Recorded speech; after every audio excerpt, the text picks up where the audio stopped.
to 2.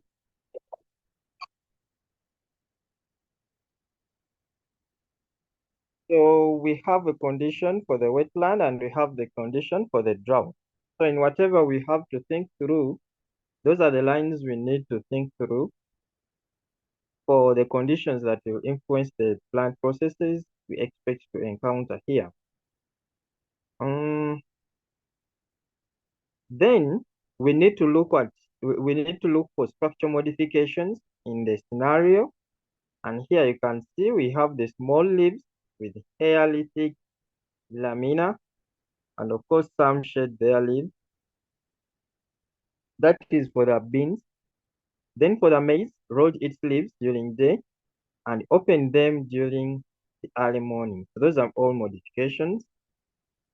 Then furthermore, when you look at the beans in the wetland, were seen to be stunted, having yellow leaves, and when uprooted, they had rotten roots. Those are also plant modifications which might be due to nutrient deficiency. So of course, the result to that were very poor yields for Mr. Mugabe. After a while, it rained. So now here we go to the application part where beans were seen to revive with the greener broad leaves, and the maize had many leaves, tall stems, and developed an extensive root system. So the plants produced yields after the rain. So having looked at the scenario, so we have our task here. So where we have to explain how the conditions affected Roman 1, normal functioning of plants in the upland, and then Roman 2 cause the effects of the plant in the wetland. So I want you to screenshot the task because I want to go back to the scenario so that people can construct for us some responses, especially for part A, Roman 1 and 2. And then we shall look at what the sample responses would look like. So I'll give you some 1 minute to try and screenshot the task. Then I'm going to go back to the scenario and then I'll invite people to give us some sample responses.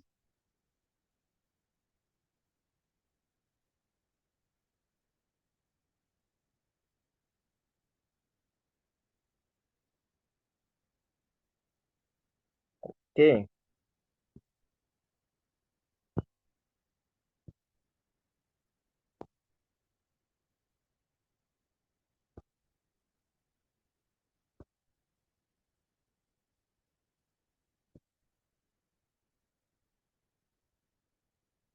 So I'm going to invite now anyone who thinks you can give us some responses here. So I'm seeing here some people are already raising up their hand. So I will start with the cardiologist here.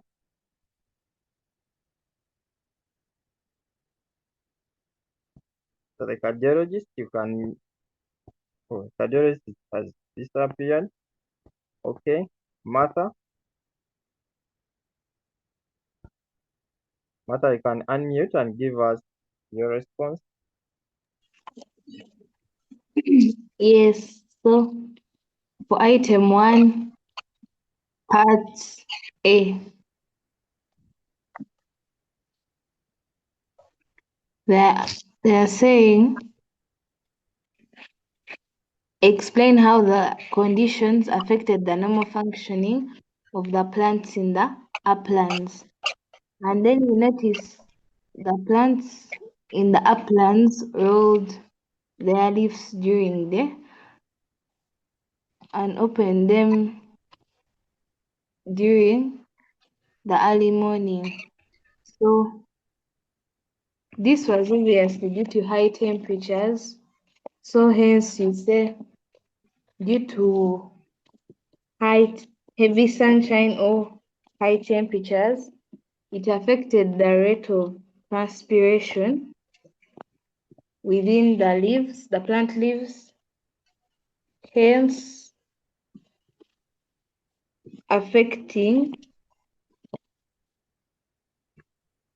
plant processes like photosynthesis and transpiration. Thank you. You can mute now.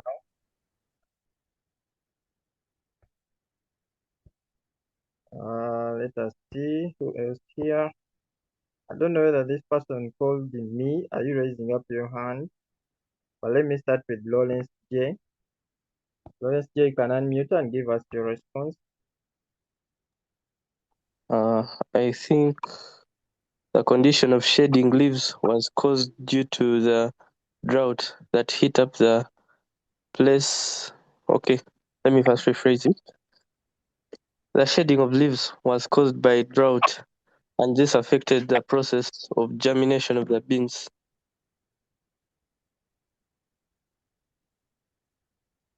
Okay.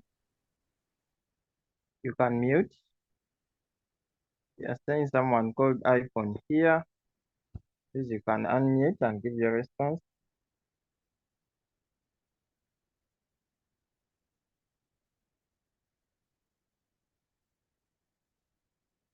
Okay, I think iPhone is not on.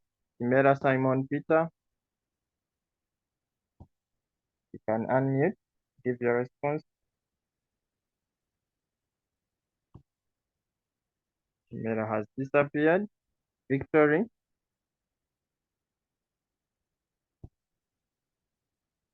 Victory, unmute and give your response.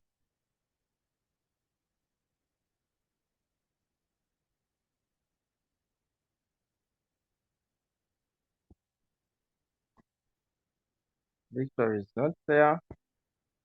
Kaden Doring, Teacher, I'm here. okay. Teacher, may I please see the task again shortly?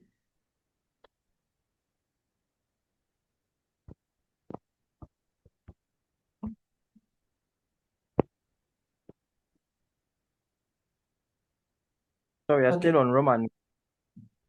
Roman 1.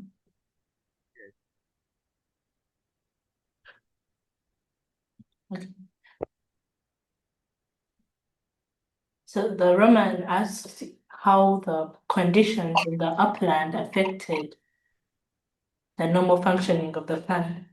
And when they ask such a question, you're supposed to explain like those plant processes like transpiration, photosynthesis, translocation.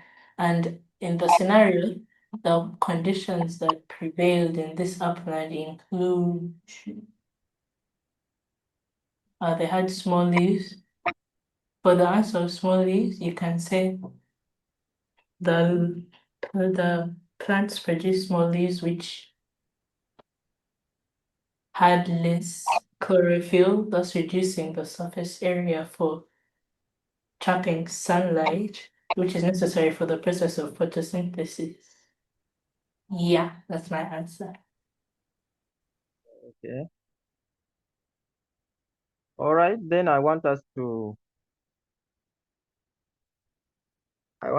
turn our attention to how the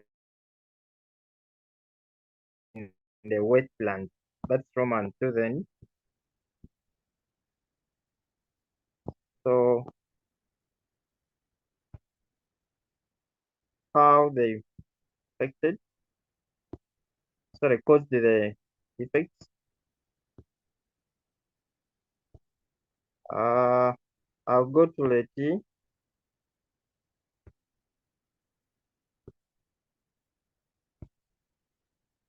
Leti, you can unmute and respond.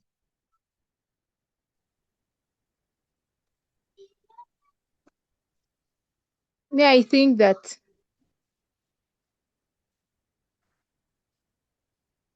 think since the bean plants were grown in the wetlands, this affected the plant nutrients. For example, the phosphates. So they were affected in a way that there was leaching. So the nutrients were forced to move down to the soil. And this made the plant to produce poor or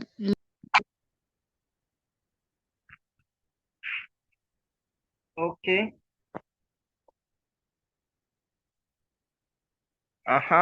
Then I'm saying Leah here.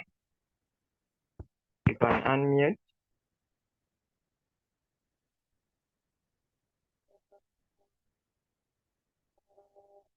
Leah.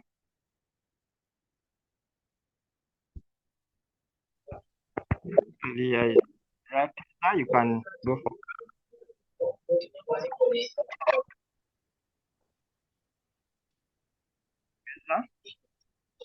Yes, teacher. So for me, first of all, I think we have to correct something in the scenario. There is the beans in the upland were seen having small leaves. So I think it is the maize in the upland that, that had the small leaves because they told us the maize is the one that was grown in the upland. So that is one. Then now for my response, I think since they've told us how the conditions affected the normal functioning of the plants in the upland, I think we are going to first look at the fact that there is drought because they tell us one of the one of the signs that appeared. They tell us of the leaves rolled during day and open during the early morning. So we notice that since there is drought, during day there are dry conditions or high temperatures. So because of these high temperatures, we have increased or excess transpiration that is going to occur. And because of this excess transpiration, the plants lose a lot of water, which leads to them, let me say, wilting. And during this wilting, there is rolling of the leaves during the day. So I think this is the reason. This is how now the condition, which is drought, affected the normal functioning. Because if I'm to phrase my point, I'm going to say, due to the drought conditions, the process of transpiration was increased, leading to rolling of the leaves during day, thus reducing uh, the rate of photosynthesis or the rate of sunlight absorption, which led to reduced photosynthesis. Hence, little food was made, thus uh, reduced growth, something like that. Okay.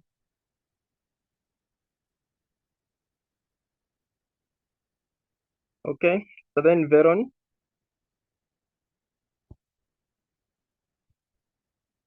Veron. Um, okay, we're still talking about the leaves in the wetland, right? I wanted us to go to the wetlands. Okay.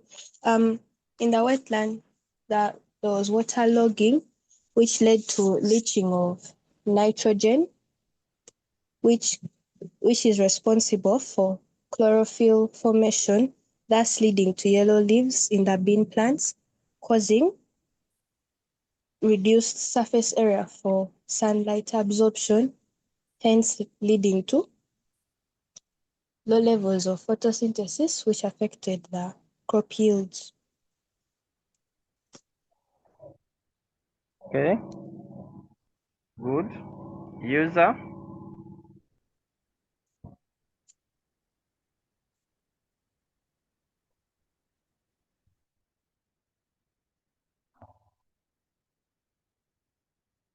User, you can unmute. Okay, user is not there. Steven.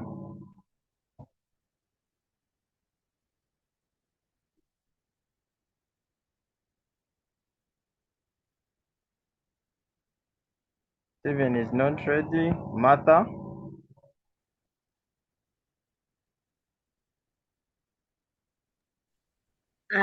For the wetlands, the roots.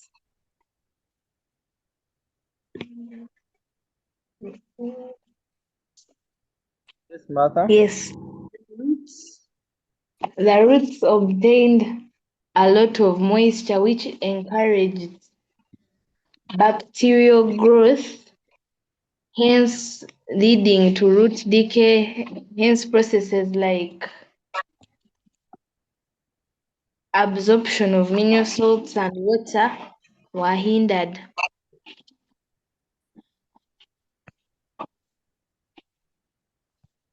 Okay. All right. Having attained those responses, thank you.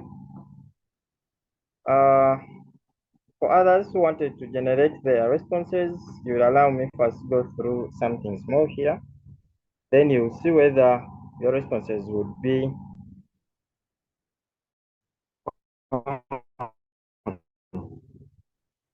now. When you check, starting with someone, they said the beans in the upland. Or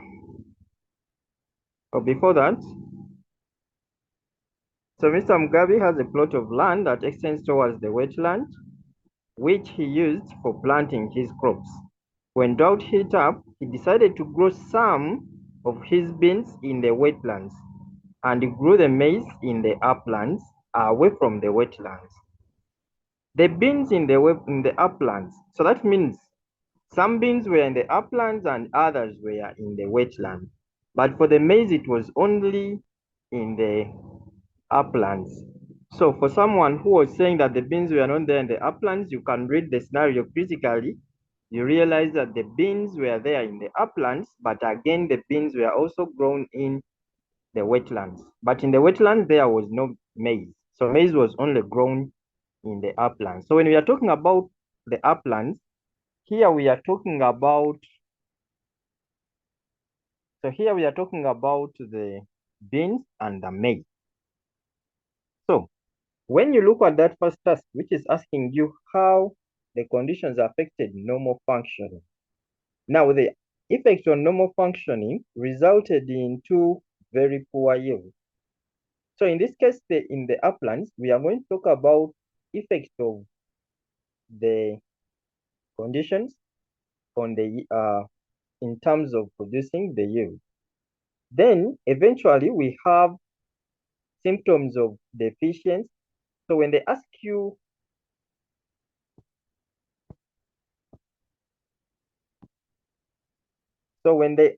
here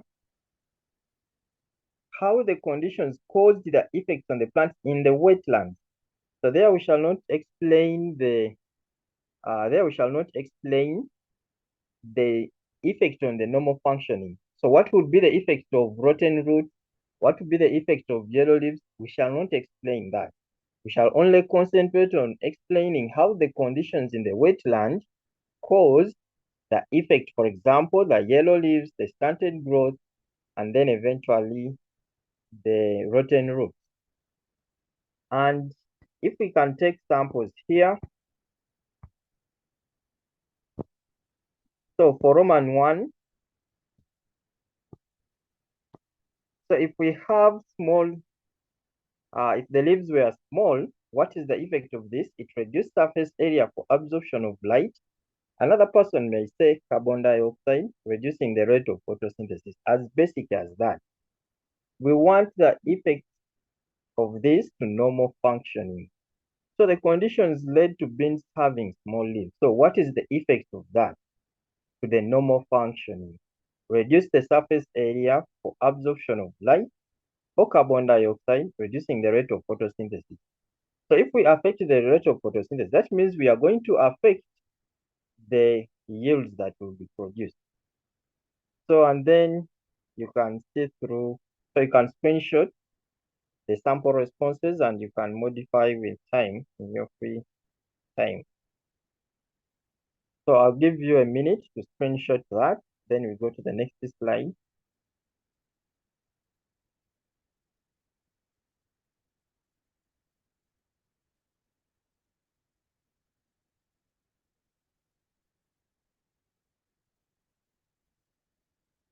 So where I'm using light or carbon dioxide, please you choose one. Don't use both. So you choose one. If you're using light, use light. If you're using carbon dioxide, you use carbon dioxide. But I would encourage that we can keep alternating them If you use light here, then use carbon dioxide here, then use light there, or use carbon dioxide, but not using one throughout. Though it may not have much effect, but it's much better to avoid contentions. Okay. Then when we go to the next one, so cause the effects on the plants in the wetlands. So we realize that the condition here is waterlogging in the wetlands, which is going to cause lack of nitrogen, and that will result into the poor protein formation, causing stunted growth. Then we have the waterlogging in the wetlands cause the lack of magnesium. So you realize that where we have nitrogen, you can have phosphorus there, you can have sulfur. So all of them can result into poor protein formation, and that will cause the stunted growth. So where we have magnesium, we can also have nitrogen, because both of them will result into poor chlorophyll formation, and that causes yellow leaves. And where we have lack of oxygen, then we shall have poor respiration, and that will cause rotten roots. Someone put a response in the chat, and it was a good one. Let me try to see whether I can see it and read through it. Root decay. Since the water in the wetlands displaced oxygen in the soil, this caused the roots to carry out anaerobic respiration to produce energy. This led to production of ethanol into the roots, which destroyed the root cells, causing them to rot, which is okay. Yeah, that is okay, but it's just lengthened for no good reason. Due to drought conditions, there was a high rate of transpiration in the maize. This caused the cells of the leaves to crusting, hence rolling during the day. Now, we are not explaining how the rolling came from, but we are explaining the effects of the rolling on the normal function. So for you, what you are doing here, someone who wrote this, I'm saying Chris. So what you did here was to explain how the rolling came about, but you didn't explain how the rolling, which is as a result of the drought conditions, affected the normal function, and it's what we are interested in. So we are interested in how the rolling affected the normal functioning, but not.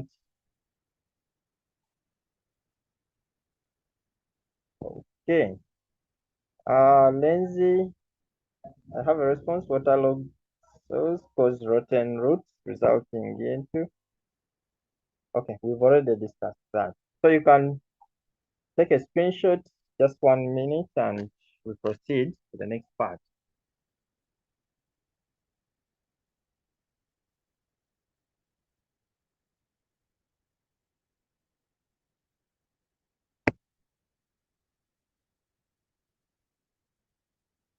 All right.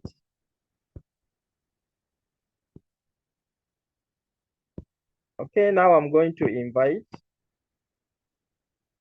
Okay, now I'm going to invite someone to take us through, explain how the plants manage to produce yields after it rains. So that was the part B, and I'll go back to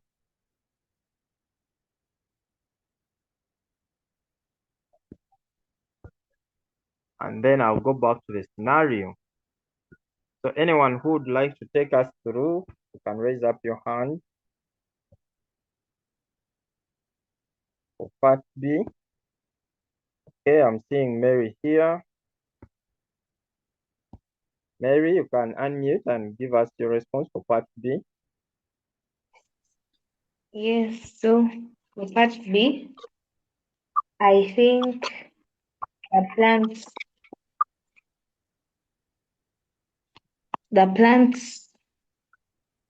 were able to produce more yields and all that stuff through developing new roots, which enabled continuous absorption of water and dissolved mineral salts from the soil. Then even shedding off leaves to reduce the rate of water loss by transpiration. Then given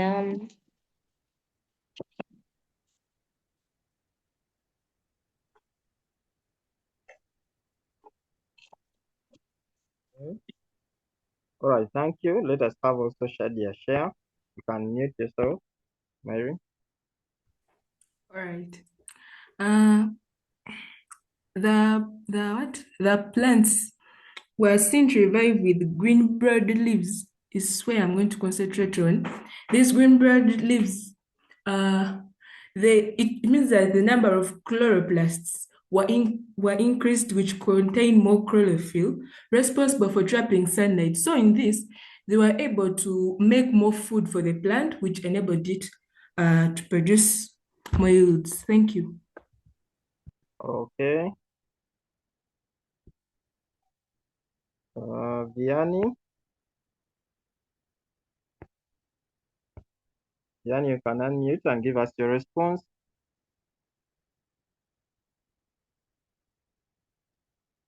Vianney is not there. Priscilla.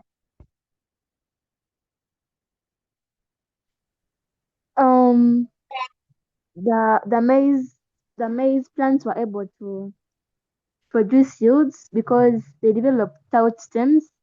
This enabled the the plant to increase in height. So it was able to compete for sunlight, yes, and other plants for nutrients. Okay. We are having Galax S22. Can unmute and give us your response.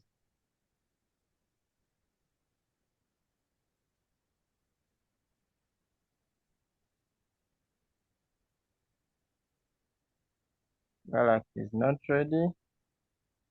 Clancy. Clancy is gone. Benjamin. Good afternoon, teacher. Thank you. So I'm giving an answer of that on the thought stems. So the thought stems developed new lateral buds that grew into branches with leaves that helped in photosynthesis with the development of the chloroplast, hence more yields. Okay. Meat pie. Good afternoon, teacher. Good afternoon to you. Hi. I'm good. So, the maize had many leaves that increased surface area. The maize had many leaves that increased surface area for absorption of sunlight that helped in photosynthesis. Therefore, the plant was able to get enough food. Hence, good yields. Okay. Thank you. Xavier.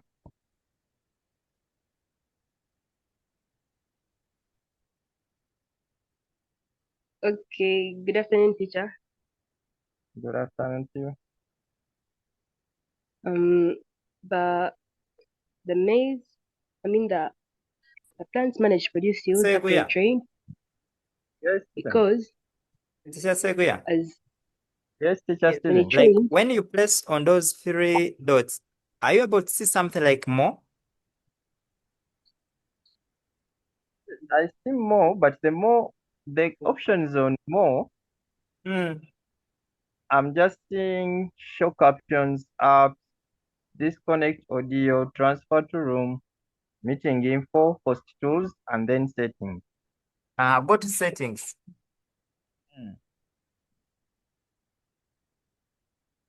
Now for settings, I'm saying meeting settings. Meeting settings. Hmm. Are you seeing anything like annotation? Annotate? No.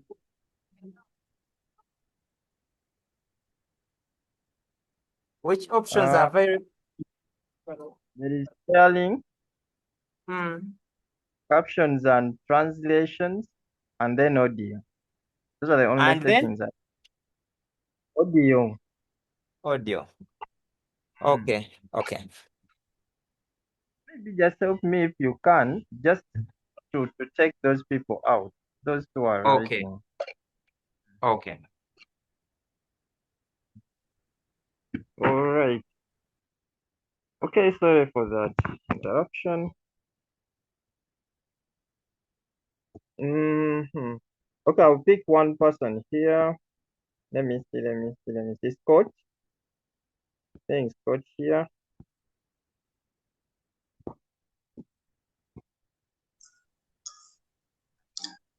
The green growth leaves,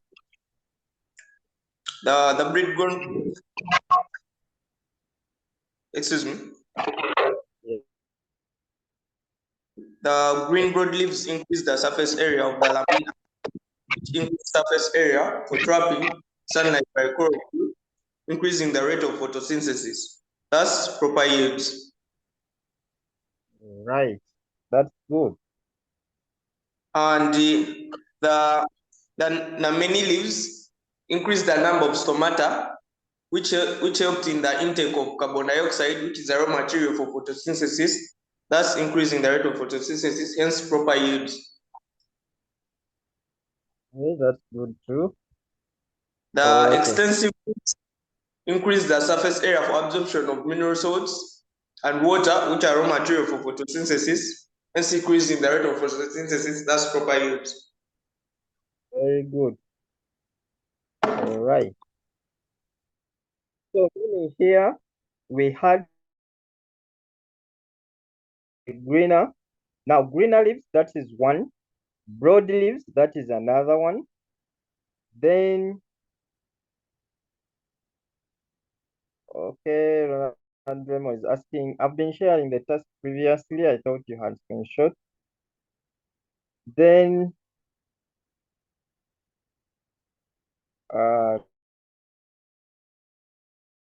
many leaves for the maize and developed extensive root system for the maize. So that means those are 5 adaptations that we expect right about, but the sample responses would look like someone who was asking about the task. So the task was to explain how the plants manage to produce yields after it rains. So because they are talking about after it rains, so there are some responses here which we shall not talk about. So we shall not talk about how the small leaves enabled them to survive. Oh, thank you, Mr. Steven. Then we shall not talk about how the hairy thick lamina helped them to survive, how the shading of the leaves helped them to survive, how the rolling of the leaves helped them to survive, how the leaves opening in the morning helped them to survive. Why? Because all that happened before it rained. So we shall only concentrate on those responses that are given to us under and after a while when it rains. So that's why our responses are only restricted to greener leaves, broad leaves, many leaves, tall stems, and then extensive root system developed. If I move here to that slide,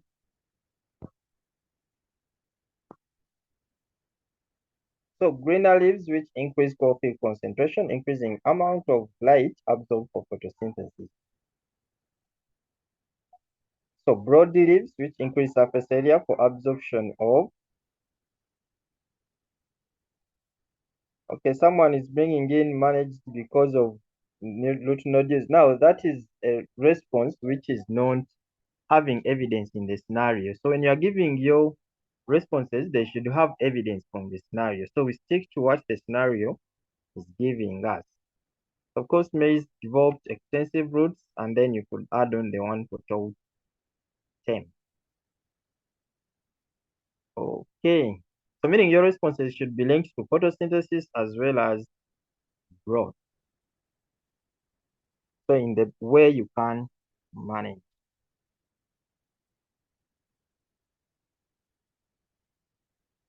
Okay, someone is asking, shouldn't we explain how the greener leaves came about? The question is how the plants manage to produce yield. So it's not asking the question of how they manage to behave the way they manage, the way they develop. So the response is supposed to be in how the greener leaves enabled them produce yield, not how they manage to grow greener leaves. So that would be a different task. Okay. So that was item 1. So unless if there is a question, I would like to go to item 2. So if you have a question, you put in a chat as we proceed to item 2. Okay, someone is asking, what about the toad stems? I've just said that these ones are sample, so you add the one for the toad stem. And people have been talking about it there. So toad stems can be elect stems and so on. All right. So this brings us to item 2. Can I say extensive roots by mitosis and hence being able? When you start talking about mitosis, is what I've explained earlier, that they will be explaining how the extensive roots came about, and it's not the question. So the question is on when they develop the extensive roots, how do they help the plant to absorb more water? Okay. So anyone who would like to take us through this to read for us? I'll pick one person here to read for us the item, as others we just follow through. So I'm seeing a Zoom user here. Hope you are on to read for us that scenario. So the Zoom user, you can unmute and read for us.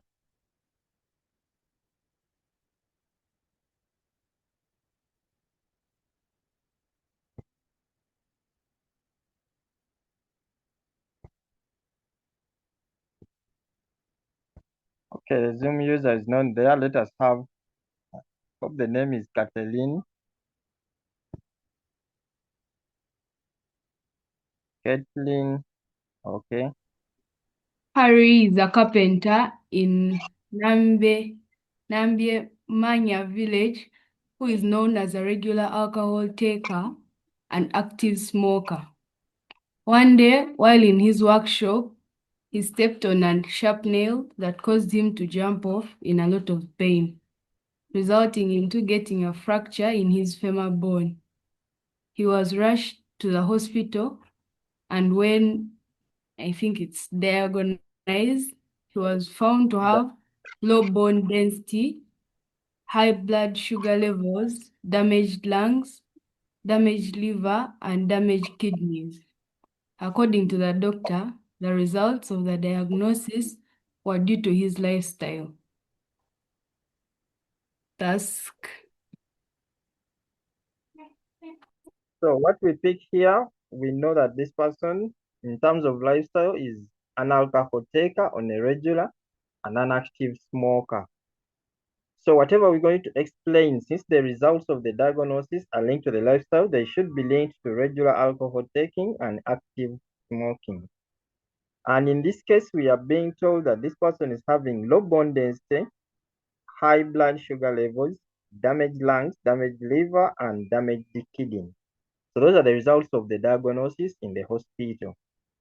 So what is our task here? Okay. So that's our task. I want us to screenshot the task. Let us screenshot the task in 1 minute so that I can go back to the scenario and we start trying to construct our responses.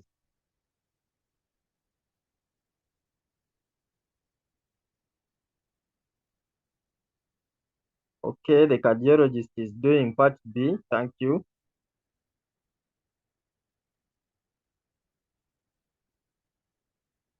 All right. Hope we are done screenshotting.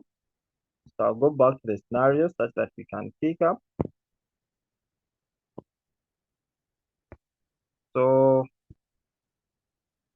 hope we are ready there. Zoom user, you disappointed on the other time. So let us go to Jacinta.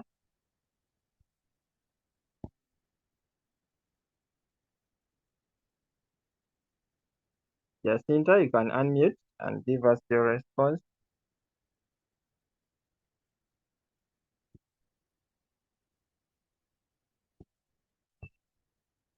Jacinta is not there. Emanuela.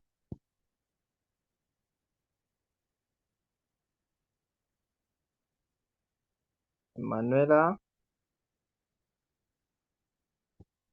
Emanuela is not active. Mary.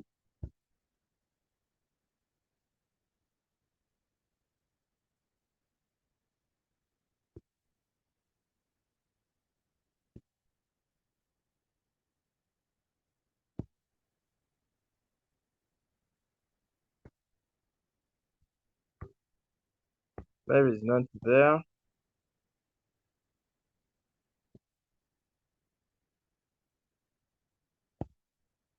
Dina.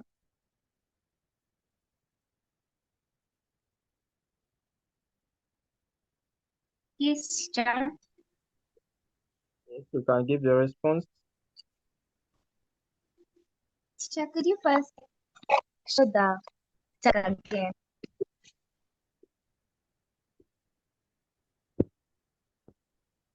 So that's status.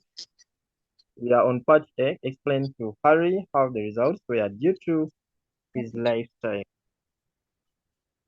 So, Harry got liver damage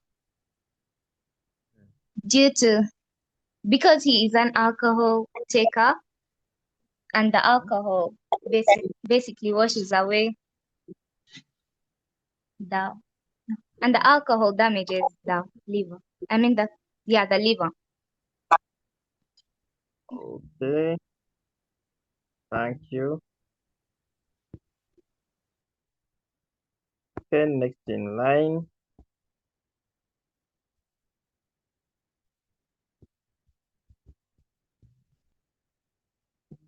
Comfort.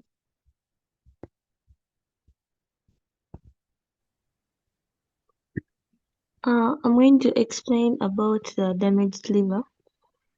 Since Harry is a regular alcohol taker, it led to overworking of the liver during continuous detoxification of substances in the alcohol, leading to damaging of the liver.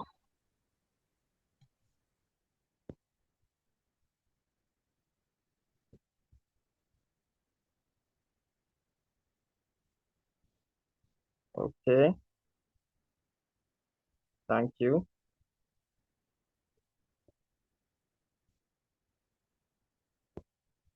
Let us have one other person to give us a response. Who here? Steven, the other time we are not active. I'm seeing Bara. Bala, you can give your response.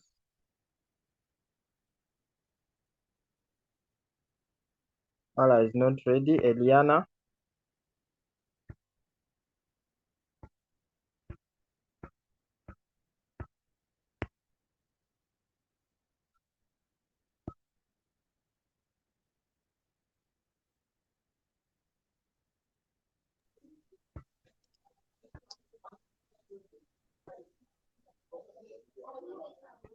Yana, are you there? Yana is not. I've seen someone here having my name, Jovan Seguia.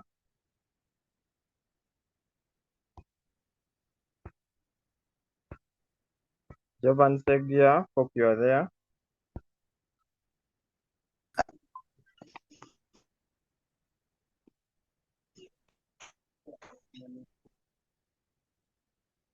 Ivan Segia is not ready. Some Mr. Genius here. Mr. Genius, give us your response. For me, I would like to talk about damaged lungs and liver. Due to active smoking, the smoke particles blocked the air sacs in the lungs, leading to damage of the lungs. For the liver, consumption of alcohol causes liver damage, like leading to diseases like liver cirrhosis and so on. That is my submission. Oh, okay.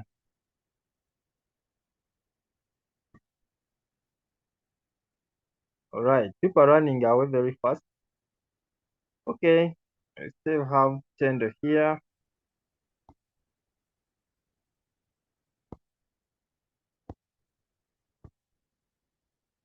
Okay, I'll take one person, Lawrence.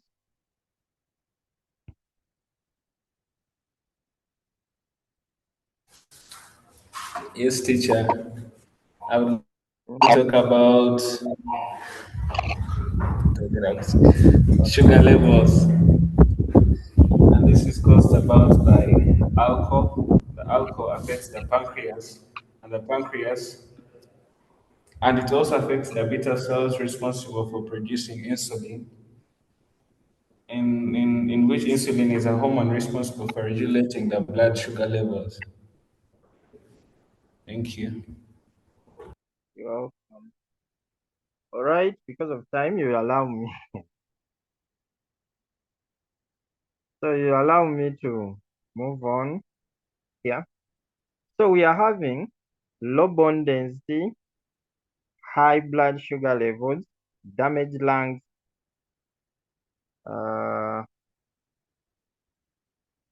damaged lungs, damaged liver, and damaged kidneys. Now, one thing you need to know is that in this case, we are testing effects. Oh, Nusula would like to contribute. Okay. But Nusula, I'm not seeing you in the...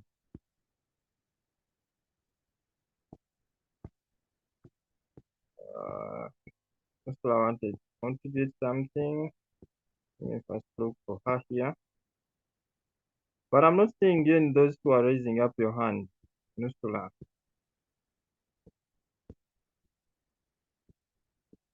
Please raise up your hand so that it can be easy for me to see you.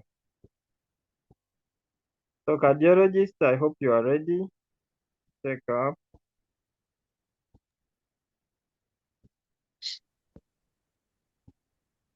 Nusula, if you can unmute and contribute your response. Because for me, I'm not seeing this one.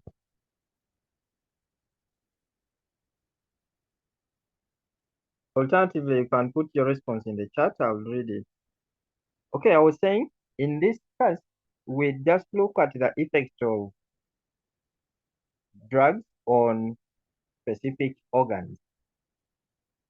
So for that reason, we are not going to look at the physiology of the drug on the organ. For example, when you start talking of tab blocking the lungs and so on, that one now is the response for item 6 and 7, which tests the physiology of the toxins on the body of a human being, where we look at human physiology. So here we just want the effects of the drug on the body.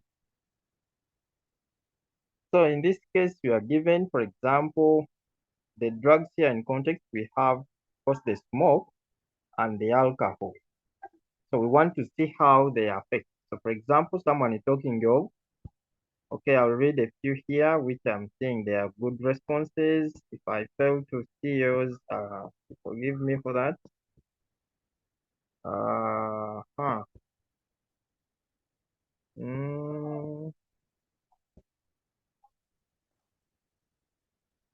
Okay, so damaged lungs is due to smoking, which contains tar that destroys air sac. So there you'll be now responding to item you'll be responding to item 6 and 7. These damaged air sacs reduce the. So that will be a good response for item 6 and 7. Now this high blood sugar was due to alcohol intake that damages the pancreas responsible for insulin production. Now you need to know diabetes as a result of lifestyle is usually attributed to failure of responsiveness. So that will not count. Smoking lowers amount of testosterone in men, which in turn leads to high parathyroid hormone levels in the body, leading to reabsorption of calcium from the bones, leading to low bone density. Yeah, that is okay, Shad. These ones of the alveoli, I've already explained that. Shad, you read posted. So nicotine and tar, they are carcinogens. That's not an area here. So someone is already answering. Low bone density is due to low intake of food rich in calcium. Okay, that can be a response, which is okay. Reduce the rate of absorption of calcium into the bones, hence causing low bone density. That is okay. Taking alcohol reduces calcium levels in the person's body, hence resulting in low bone density. That's okay. Alcohol affected the absorption of minerals like, that's okay. Yeah, thank you for the responses. I think majority of them were put when it comes to calcium absorption. Okay. All right. So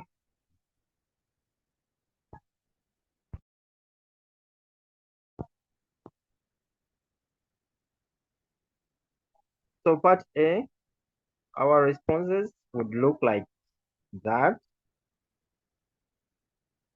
So we can take screenshots. Unfortunately, there is still some person who has consistently continued to write on the screen, but because of time, let us try to screenshot and we shall see how to go about it.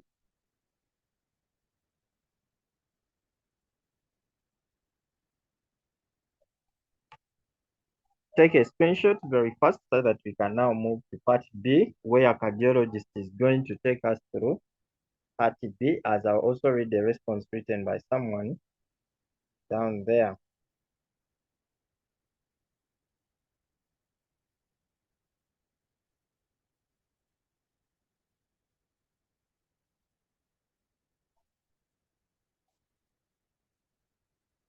Okay, the reverse responsiveness, that is very okay. I'm seeing someone has just posted one here. So instead of saying the liver's responsiveness, it's the cells that have to respond.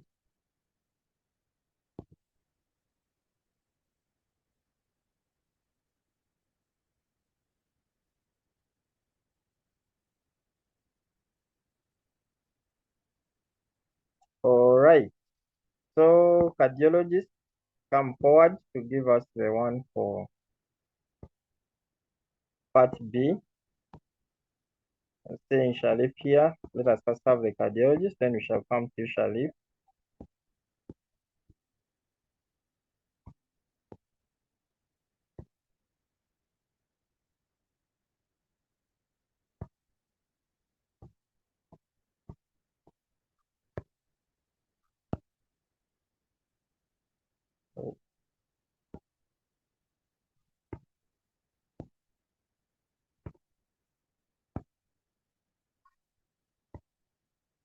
Yes. Good afternoon, sir. Yes, cardiologist. Yes. If you mind, could we go back to the scenario? Okay.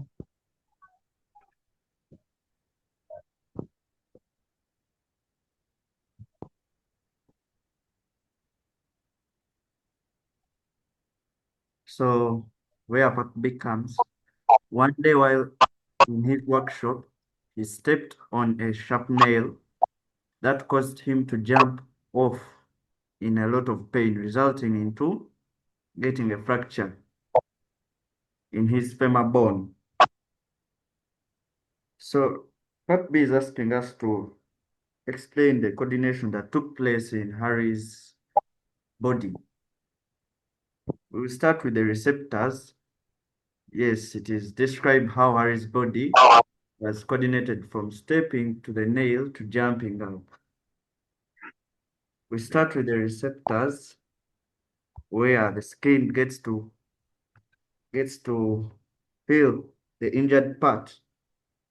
And when Harry's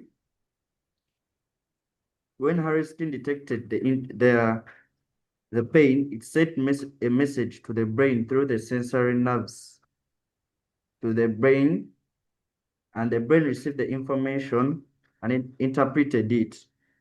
It quickly made decisions and coordinated the response through the spinal cord. The spinal cord acted as a pathway for messages between the brain and the body. The nerves from the skin or the sensory nerves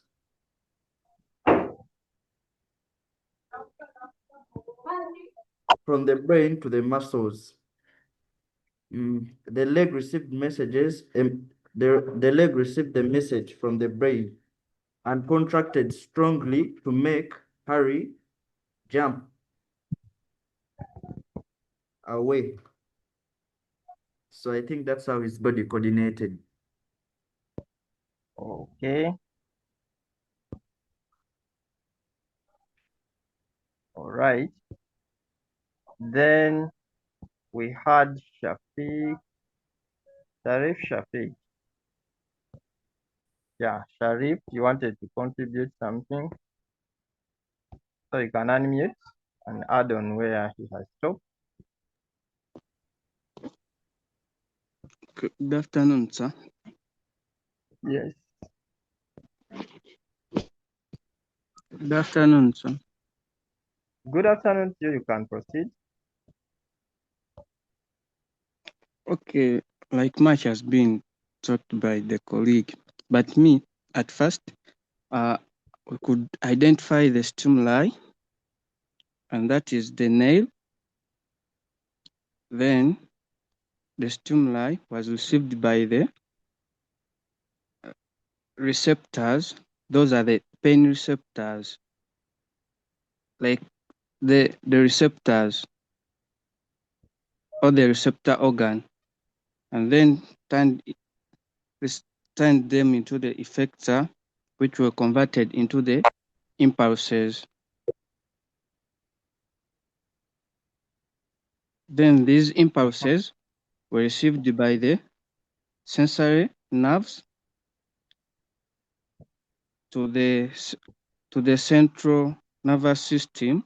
So we can be specific and we talk about the spinal cord for interpretation. Then these impulses were sent back to the muscles. Then he jumped off because there were no things of breathing heavily, what to talk about the adrenal organ. So we talk about again the muscles.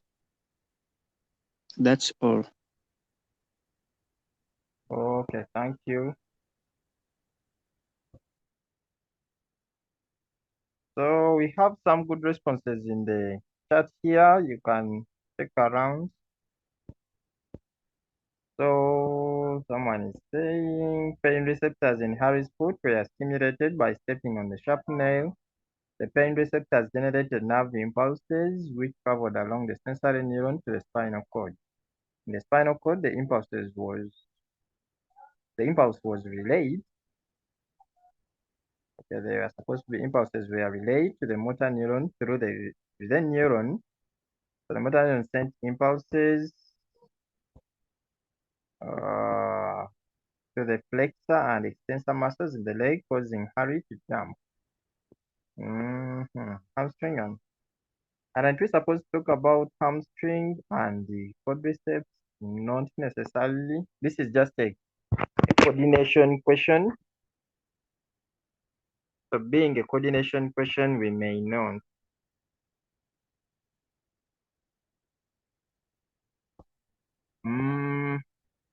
Okay.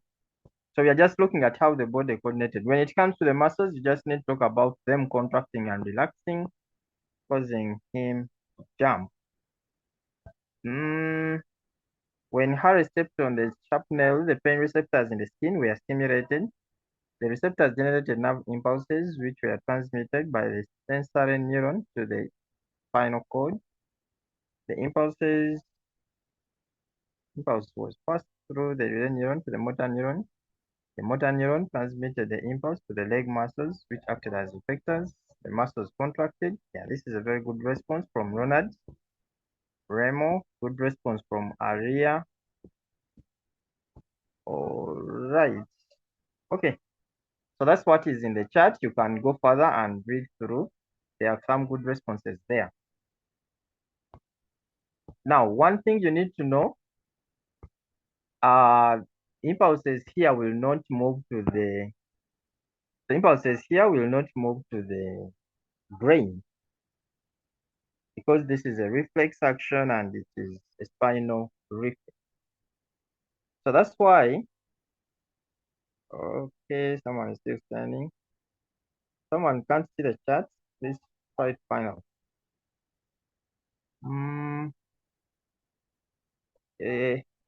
I think let us first be listening because some of the questions you're asking in the chat are the ones I'm talking about. So we are saying this is a spinal reflex, implying that the brain will not be included.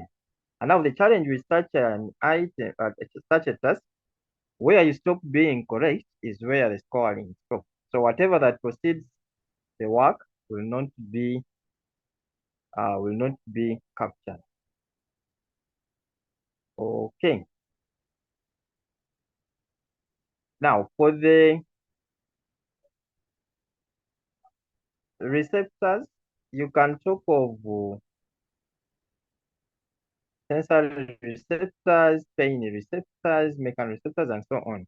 So I may not go so specific. Sensory receptors may be enough.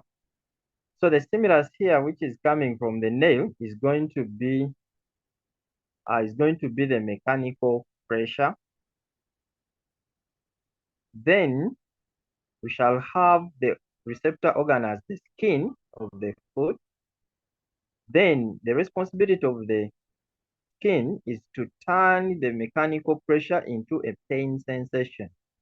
Just like we can turn the light rays from a given object into an image at the retina. Then the pain sensation is converted into impulses by the sensory receptors. Now the impulses are carried by the sensory neuron or the sensory nerve to the central nervous system or the spinal cord. Now the reason why I started with the central nervous system, so just in case you are not sure whether the impulses are going to the spinal cord or to the brain, then maybe to avoid committing to error, you can go with central nervous system. But if you know that they go here, you can now go either the brain or the spinal cord. Then impulses sent to the muscle in the leg through synapses between the relay neuron and the motor neuron. The muscles are stimulated to contract and relax, causing movement, allowing him to jump. Okay, you can remove the her because it was him. All right.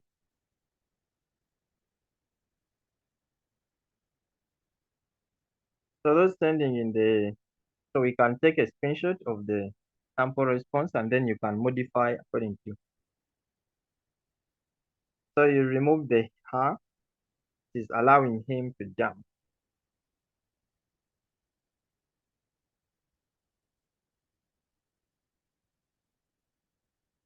So please, when you requested to take the screenshot, take it so that when we shift to the next one, you don't again take us back to the previous one.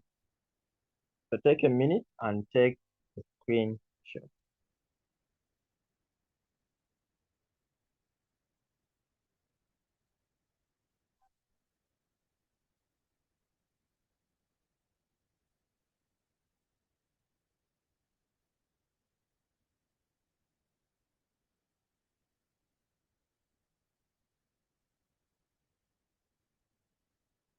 I hope we are taking screenshots and maybe a few who may be writing.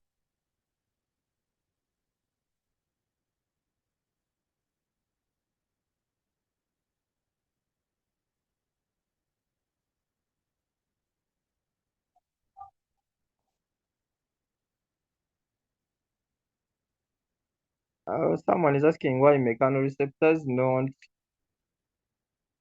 pain receptors. I think I talked about that. You can say sensory receptors, you can say mechanoreceptors, you can say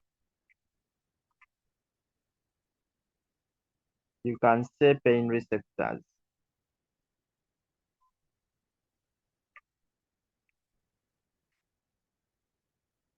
All right. So let us go to part C.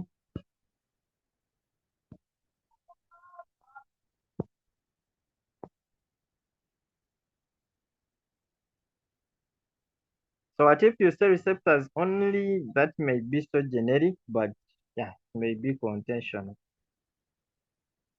Someone is asking, could you please answer? I don't know answer what, because I've answered majority of the questions I've seen. So I want to advise Harry on how he can overcome the effects of his lifestyle.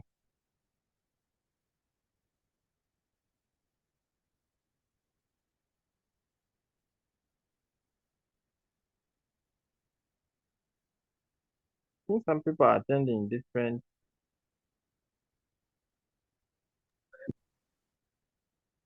Someone is asking for codes used. Are you going to cover? Oh, someone is asking, is there interpretation? That's okay. You can include the interpretation. Please, we are not going to talk about codes here. The UE and A is.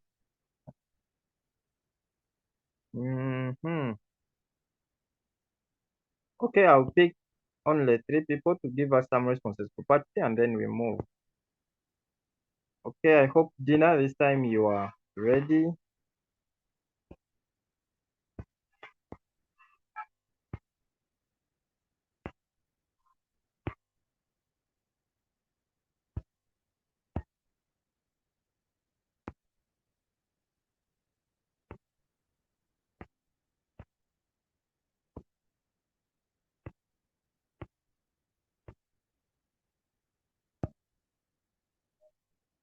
Okay, Chimera, Simon Peter. Thank you, Master. My first answer is anyway should avoid all of you see taking alcohol such that is not affected or should not or to prevent over damaging of his lungs and over damage of his liver and the kidney. Also, anyway should avoid smoking in order to prevent to prevent the deposition of toxins or water in the body. The last thing is Henry should participate or should make his should participate in sports such that he always make himself busy and to prevent himself from bad peers. That is my response, Master. Okay, thank you. So we shall go to Victory. Reducing what? I know getting full rating, reducing food, reducing carbohydrates.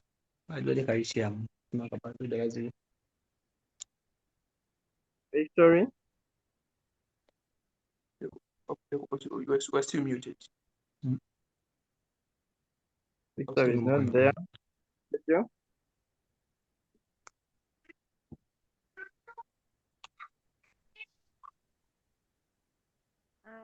Good afternoon, Master. Good afternoon to you, Harry. I'm fine. On my side, I would suggest Harley to to go to these rehabilitation centers so that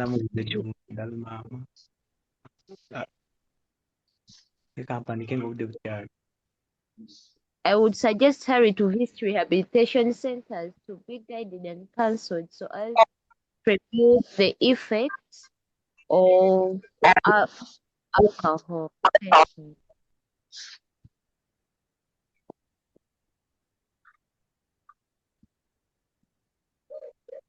That is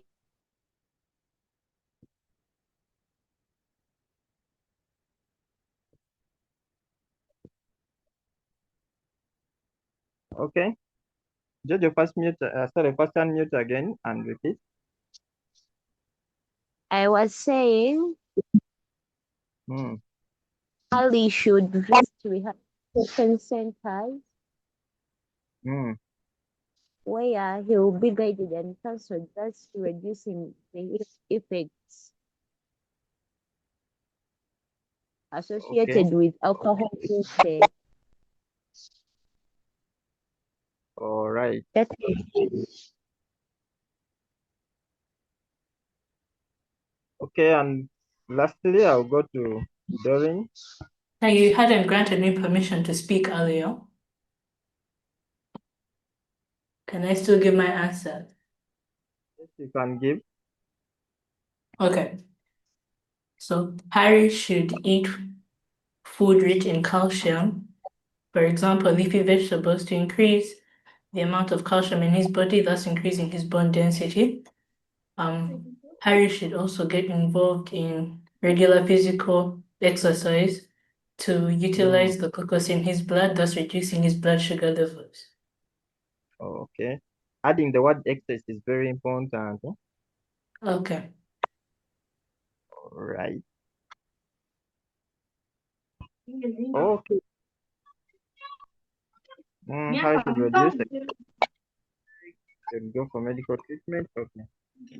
So I think we can now proceed to the sample responses because I'm seeing people are giving some good responses in the chat. So those are a few that you could think of, but there are of course very many others. So you can take a screenshot and compare with what you had.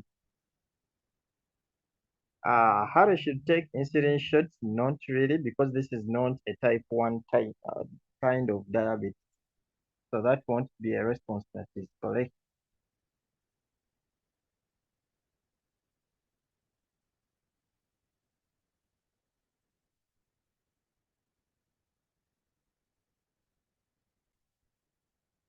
Should engage in safe physical activities as advised, that is okay.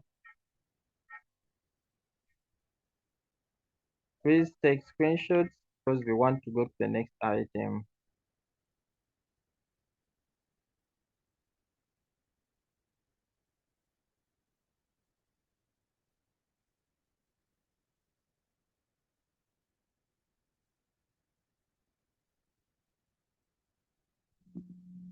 All right. So that brings us, Jojo Case has a question. You can put it in the chat. I'll respond.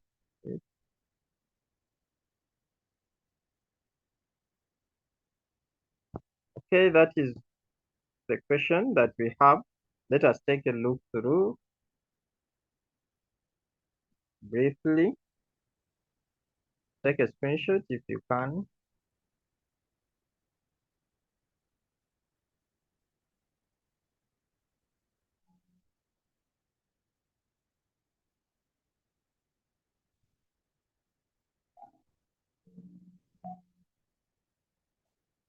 Okay, Jojo is asking, is the is was there anything to do with fears?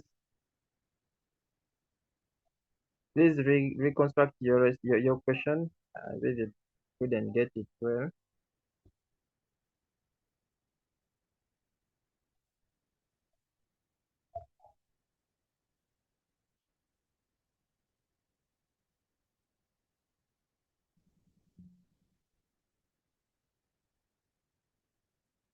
So hope we've taken a screenshot already. All right, so we have John and Mary who have been married for some good years, and then they visited the hospital for fertility tests because they couldn't get a child. And the question, was there anything to deal with peer influence? Not really. So that means, okay. So we have John having low testosterone, headless palms, damaged epididymis. Oh, someone is still asking about the. Okay, I think at the end I'll come back. Okay, the philosopher wants to read here. Let's give him a chance. So the philosopher, you can unmute and read.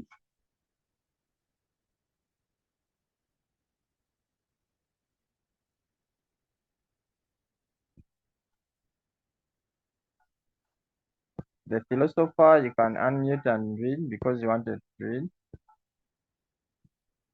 Otherwise, you raise up your hand so that I can see here.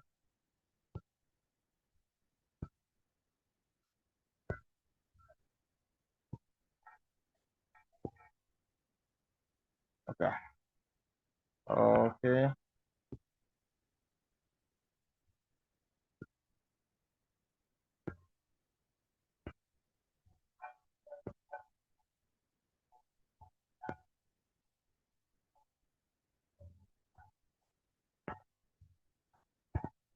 Philosopher, unmute and read. Okay, I'm reading. John and Mary have been married for 6 years but failed to get children. They visited the hospital for fertility tests and their results were as below. John, low testosterone, hairless palms, damaged epididymis. Mary, low luteinizing hormone, blocked oviduct, damaged ovaries. The couple got treated and managed to get a child. But on their surprise, the baby was found to have scanty hair, pink eye, and lacked melanin in his skin. John got disturbed how the two normal parents could produce such a child, and thus blamed Mary to cheat on him. He engaged in sexual encounters with many women in the village, and recently he was found to be HIV positive, while Mary continues to have HIV negative. Let us. Okay, so thank you for that. So meaning that we are having those test results up there which are responsible for why they were not getting the child. And then after getting treated, they were able to get the child, but unfortunately the child they got was of that type as described there. So we want now to go to the task. I'll shift here briefly so you can take a screenshot of the task, and then we can now get into the responding.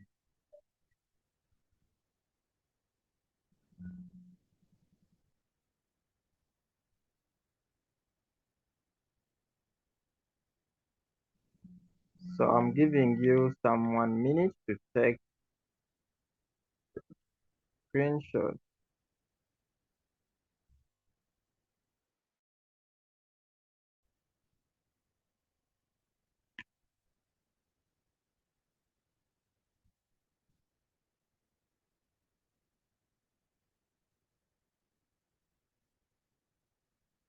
Okay. So that's the task we have at hand. We want to explain to the couple how their health conditions were responsible for the failure to get a child for 6 years of their marriage.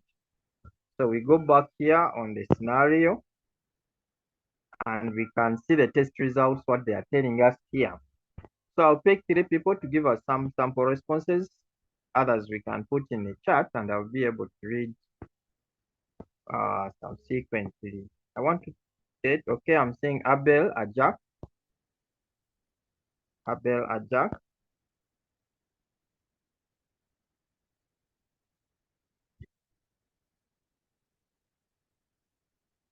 Okay, Ajak is not there. Okay, she's here.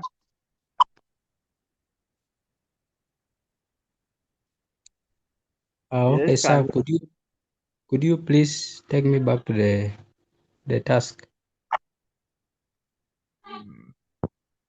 The task is asking you to explain to the couple how their health conditions were responsible for the failure to get a child for 6 years of their marriage. Okay, sir, I would say, like, the woman, Mary had low luteinizing hormone.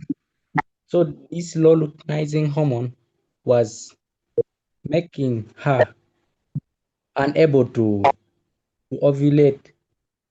So if she doesn't ovulate, it means that there will be no production of the ova.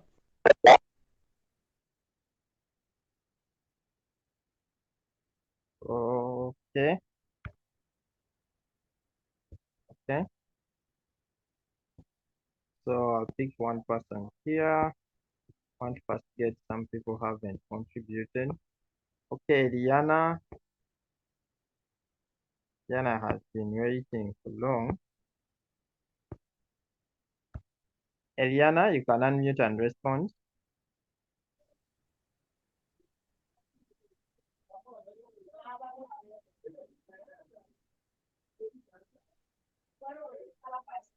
Teacher. Eliana, Good afternoon, teacher.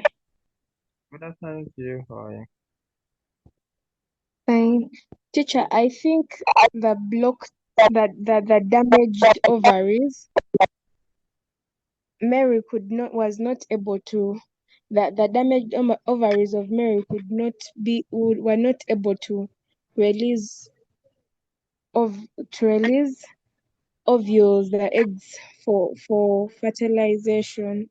That's why they were unable to have a baby for the 6 years. Okay. I'm saying that Yes. is saying. Are you still on? Are you still continuing? I'm not teacher, that's what I heard. Yeah, you can mute. I'm seeing Fifi J here.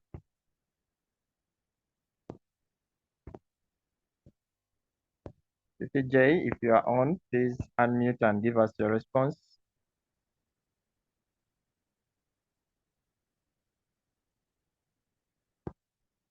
I think Fifi J is not ready. Let us go to General.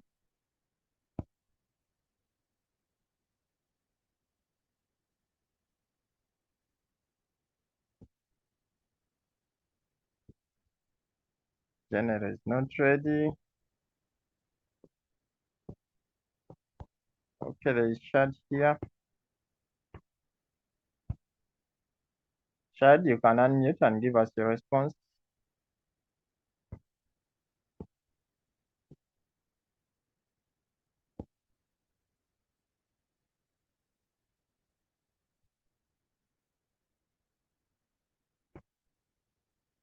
Shad is not there.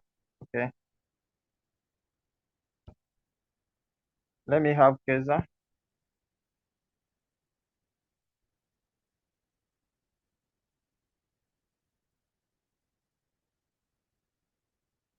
That one is not also there. Okay, Frank. I'm there. Okay, Keza, you can proceed. So John had headless sperms.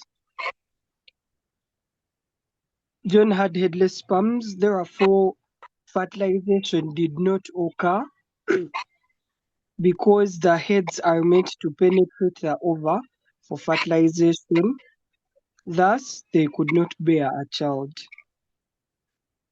Okay. Lastly, we shall go with Sammy. Sammy?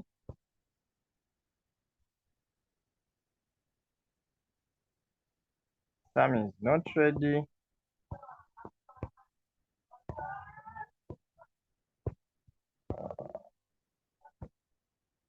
Let me have Davis.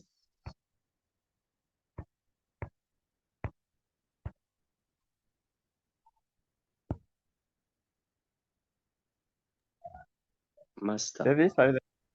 Okay. Yes, Master. I'm there. Since the oviducts were blocked here, when the ovum was formed, it was not able to move. Where since fertilization can take place in the oviducts, even if the sperm could not get fertilized. So okay. Yes, sir. All right. Okay, thank you for the responses. Let me check our people in the chat.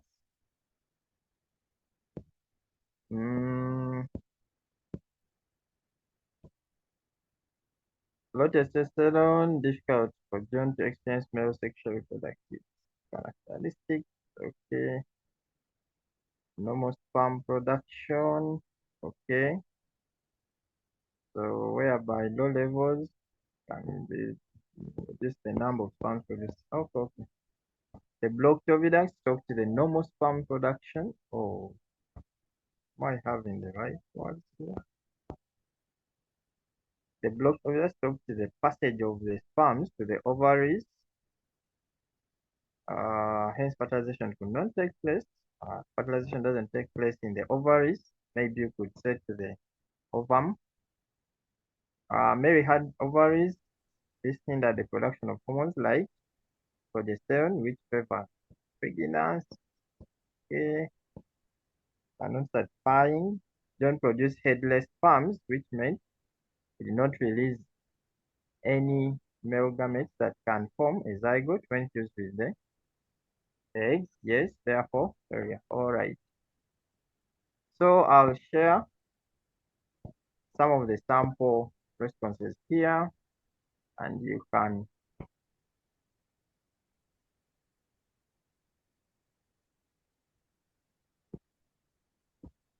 take screenshots.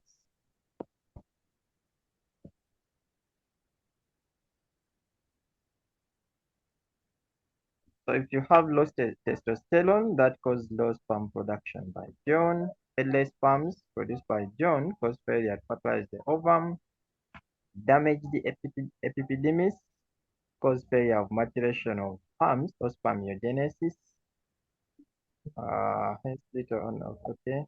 Luteinizing hormone produced by Mary cause failure for ovulation to take place. Blocked oviducts, as people have said, prevented access to the sperm of the ovum for fertilization.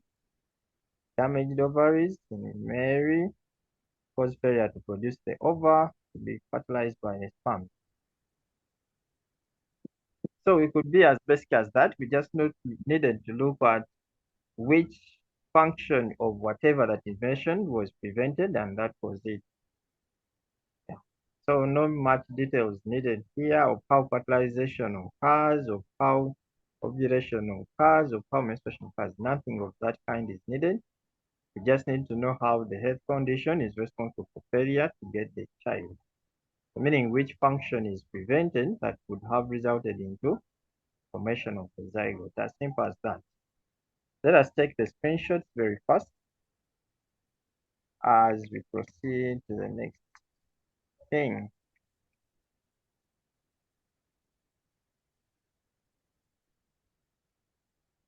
Okay, for this next one, I'll not call in people, but I'll just share. Yeah, someone is asking where does fertilization occur? Fertilization occurs in the oviduct.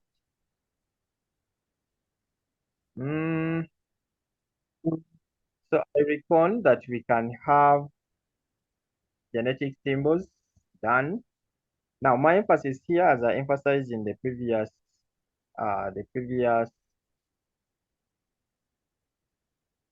facilitation we had, is that make sure your late statements are really right. Because if the late statements are not correct, then definitely we shall not have any scores for anything below. Someone is trying to draw the lines here. Okay. So you pick a letter, ensure that the letter you pick, you can easily write the capital letter and the small letter distinctively. So letters like T, S, which may bring issues in writing the capital and the capital and the small letter, you may choose to ignore them. So even if, let's say, the item is about sickle cell, it's very okay to use any other letter that you can write, let's say capital B and small b, where you can easily write the letters separately. Okay. Please, if you have a question, first put it in the chat. I'm going to come back and read them.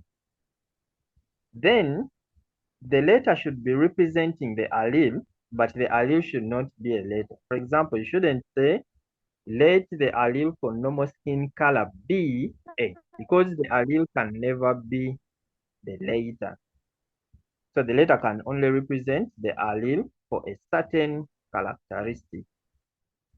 So in this case, we can have normal skin color and then abnormal skin color. You can have normal eye color and then maybe the pink eye color.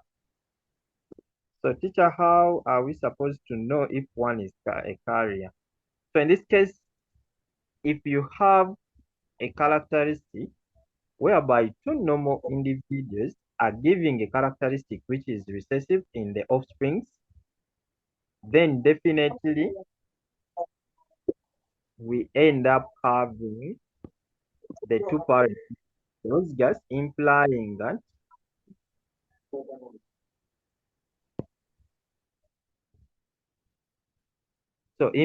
that the allele for the recessive characteristic, for this case, for example, albinism, is present in both parents, but it is being suppressed by the dominant allele, which is normal.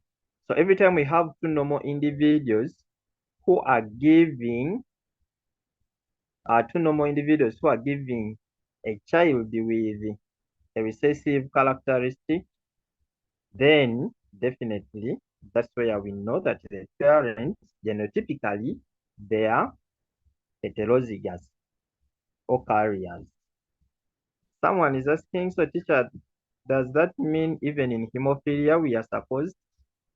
Now, hemophilia, color blindness, they are sex-linked traits. Their alleles are supposed to be carried on the X and Y chromosome. But these other characteristics, other than those ones, they just show normal dominance. So the normal monohybrid inheritance. Shanice, I don't know what your question was. Then the explanation that you must add after. Already the genetic process are the explanation.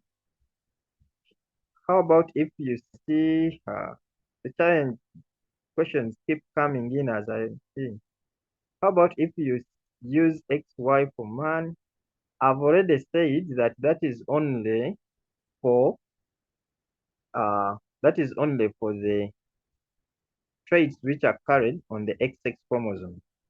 And I've said there we only have hemophilia and color blindness for the syllabus we follow. So unless if you're dealing with hemophilia and color blindness, they are the only ones that you're going to put on the X chromosomes. Other than that, these other ones they proceed normally, including sickle cell. So you can ignore the HB things, HBS, HBA. So you can just go with, let's say, a capital H and a small h, something like that. But as I've said, ensure that whatever you're going to do, you can write the symbols clearly. Please, someone who is drawing the symbols, stop drawing, because whatever you are drawing is not making much sense. So thank you for the try. So then, once you have the genotype, you should show the arrow or the process of producing the gametes, that is meiosis. Then the gametes should be put in a circle to show that they are cells. Then we shall have crossings. Now for the crossings, you can use the normal crossings or you can use a Punnett square where you just put everything in a square, but it's much easier to use the crosses, and that will be random fertilization.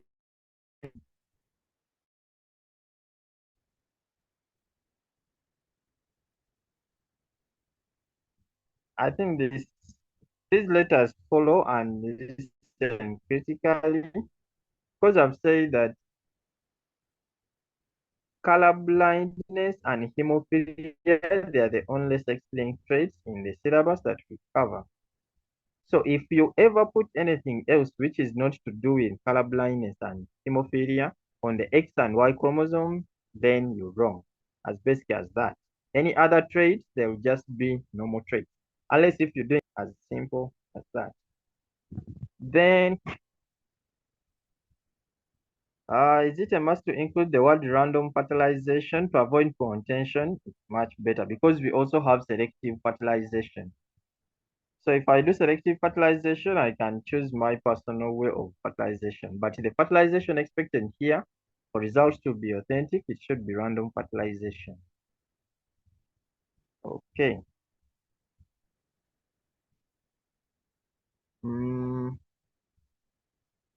With someone who is writing, better write your whatever you are asking in the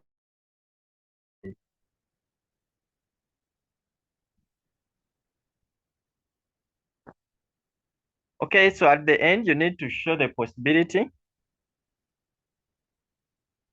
Are crosses on codominance asking? No, they are not in the syllabus. You can just have knowledge because you'll need the knowledge in A-level biology if you do it, but for this level, they are not assessed. Multiple alleles like blood group, you can have knowledge, but they are not assessed.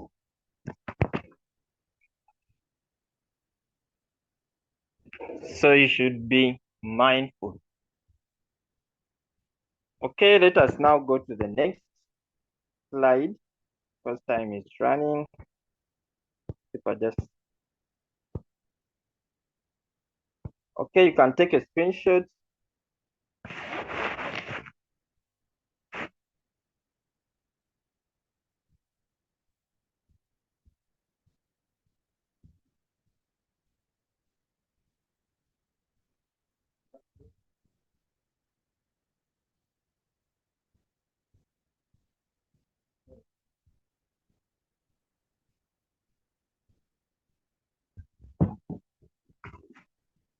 So you can take a screenshot on how to advise on the challenges they are facing.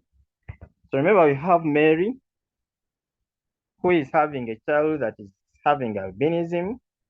Then we have John, who is HIV positive. And then we also have Mary, who is HIV negative. So we need to ensure that the baby is taken care of. Then the father is also taken care of in his positive state. And then the mother also continues to stay negative. So in case of the child, we can talk of getting the sunscreen creams, food rich in vitamin D, seeking guidance. So you can take a screenshot because this is content you already have in the book. How comes we have only explained the abnormal skin? Okay, the characteristics will have, the characteristics will be for the condition of albinism. So I just picked one. So you can pick, you can pick, and I had already talked about that you can pick the pink eyes, you can pick the scanty hair, you could pick the skin, the skin formation.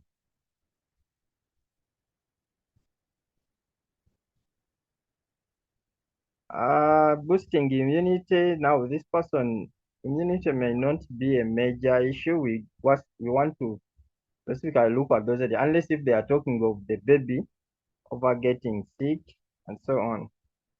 But that would be contentional if you talk of vitamin C to boost immunity. All right, we go to the next slide and you take a screenshot. So maybe for immunity, if you're talking of John, that would be okay, and not the baby. How many responses? Just write as many as you can, as long as you are within the time. So look at the space, write as many as you can, as long as they fit in the spaces provided. And then maybe when time allows, you can come back and add more. But you just ensure that you look at how much time you are using when you are responding. So take a screenshot on that so that we can go to part C.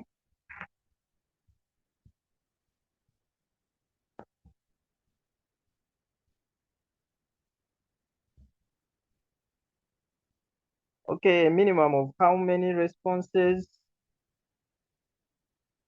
I'll say if you can generate 5, you generate 5. But there are some scenarios where you find you can only generate 2 or 3 or 4 or 5.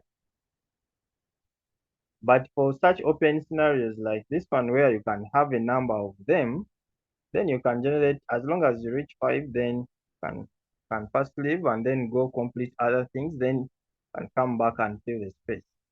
Remember, item 3 is written in the space provided, so even the space will dictate. You may have very many, but you should ensure they fit in the space provided. So the space provided will dictate how much you can go as the maximum. All right. So that is section A. And for section B, someone is asking down is, how do we determine the probability? How many of the offsprings we have? There are 4. How many are possibly having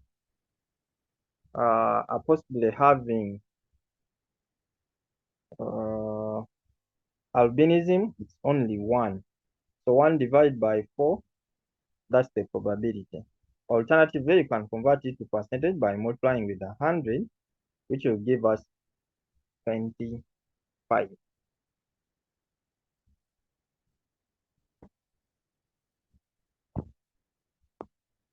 All right.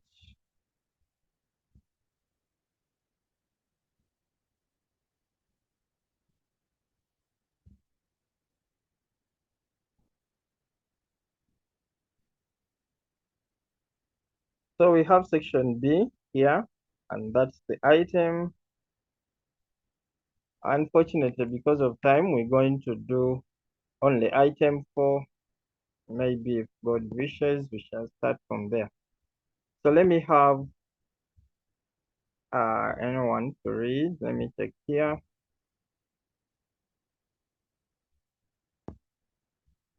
Okay, I'm seeing Lucky here.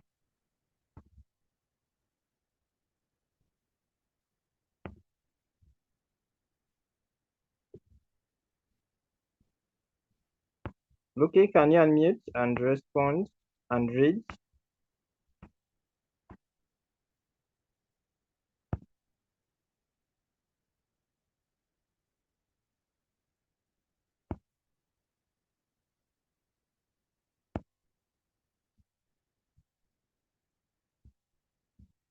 Lucky?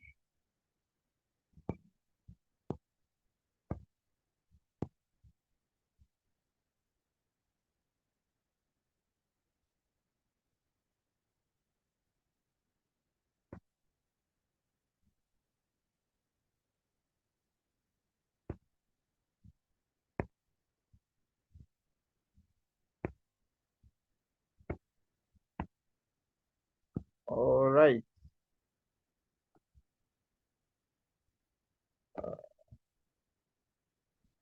Okay, so that is our. Okay, Naguja wants to read. You can read, Naguja.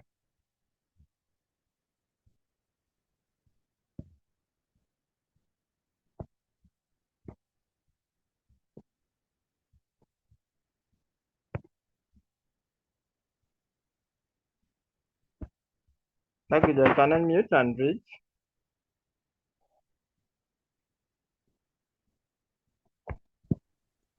Good evening, teacher. Due to the increasing population in Bulambuli village, the village council decided to give the nearby wetland to the people to settle there and construct homes. However, due to lack of space, many homes have no latrine, thus dispose their fecal matter in the wetland space that remained. Recently, it has been observed that cases of malaria, snake attacks, flooding, and cholera. According to the village health officer, these problems have begun brought by the activities of the people on the wetland. Task. Okay. Now, as you can mute, as we talked about previously, we say that when you are attempting scenarios in this area, you should ensure that you understand, is it an open scenario or is it a closed scenario? And we said, how do you know that it's an open scenario? That is when you realize that they've just not mentioned any problems and they are just telling you that people faced a number of problems. But if within the scenario they are specifically giving you, they are giving you certain problems, then that means it's a closed scenario, and whatever you're going to talk about should be restricted to those problems mentioned in the scenario. So in this case, we have the cases of malaria, snake attacks, flooding, and cholera. So anything you explain outside those four will not be scored. So that's why I told you that the maximum number of points you can give cannot be generalized, because now, for instance, here the maximum you expected to have are 4. A response on cases of malaria, a response on snake attacks, a response on flooding, and a response on cholera. So if you go out and give a 51, a 61, a 71, definitely you would have either repeated or you're giving something outside the scenario and it won't be scored.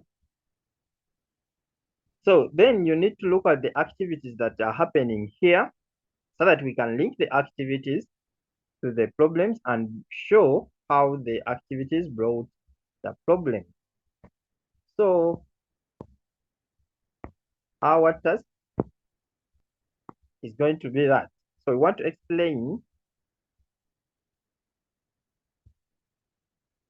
So we want to explain how the activities of the people are responsible for the problems faced by the village. And then later we shall explain why it is important to conserve their environment.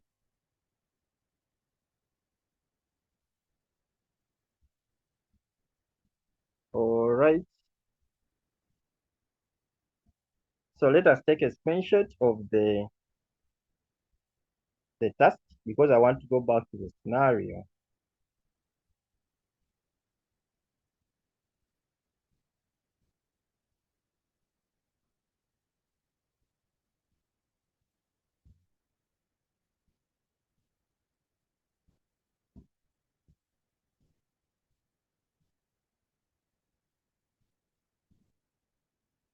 Okay.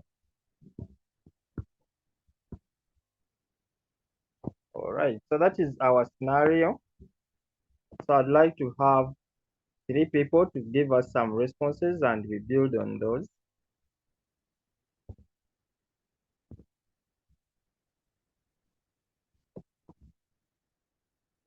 Saying Sasha Gloria leading the charge here.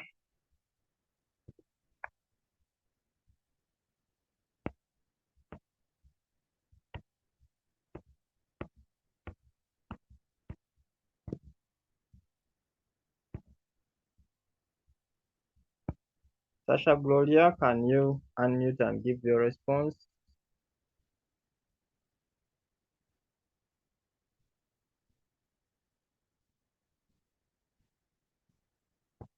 Since Asha Gloria is not there.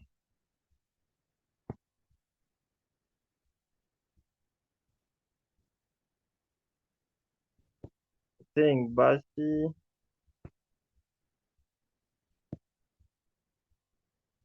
Bashi, you can unmute and give your response. Mine is a question. Okay. Mine is a question. Okay, not for you. I already wanted to ask a question about the genetic crossing and that. Oh. Okay, like I was told, before crossing and before letting the allele, but aren't you supposed to explain before all that? Already the genetic symbols, it's an explanation. So there is no need to explain the There is no need. whatever happened. There's no need. Already the genetic symbols, they are the explanation. Okay. Thank you. All right. Okay, you can mute. Doreen, can you unmute and give us a response?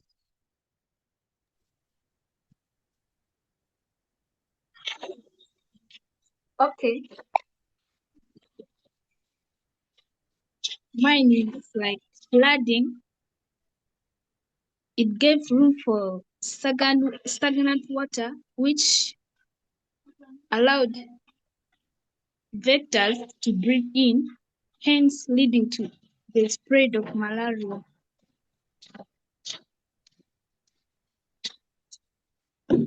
Thanks. First repeat. I said, okay, the flooding in the area, it gave room for stagnant water, which gave room for vectors like mosquitoes to breathe in, hence leading to the spread of malaria in the area. Okay. Now the challenge in that. Okay, I'll respond to that. Let me first get someone else here.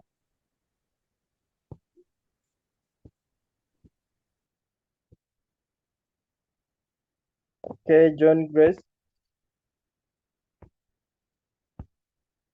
John Grace, you can unmute and give us the response.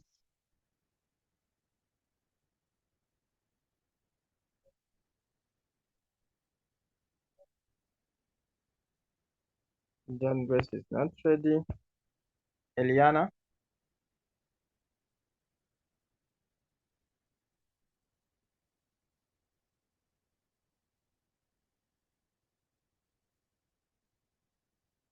Okay. Abby.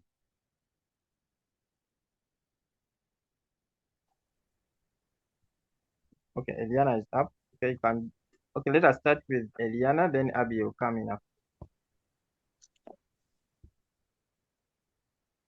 Eliana, give.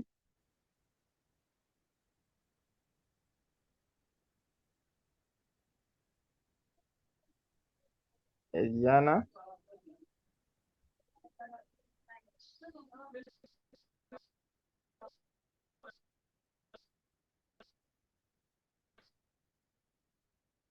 Eliana, can you give your response?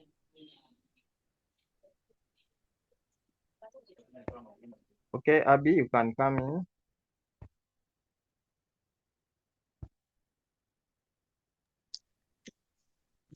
Settlement in the wetlands led to the destruction of water catchment areas, which led to flooding. Thank you. That's right. Marjorie, you can mute, Abby.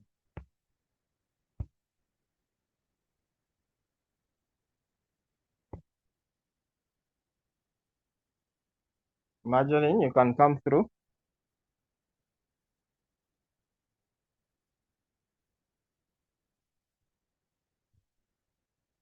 Okay, Marjorie is not ready. Jojo.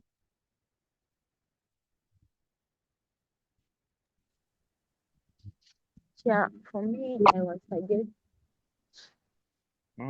that construction of homes in the wetland resulted destroying the construction of homes in the wetland destroyed the catchment areas for water, hence resulting into flooding, which is a breeding area for mosquitoes, thus increasing the rate at which malaria is spread to the people.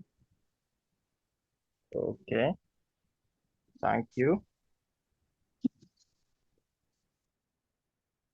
Oh, so Emanuela, sorry, you can first put your hand up again. Emanuela, you can put your hand up again. I put it down then. Okay, Simon. Thank you. Good evening, Master. Good evening. My response is that Gun, destroying of wetland caused the snake attacks, which result which led to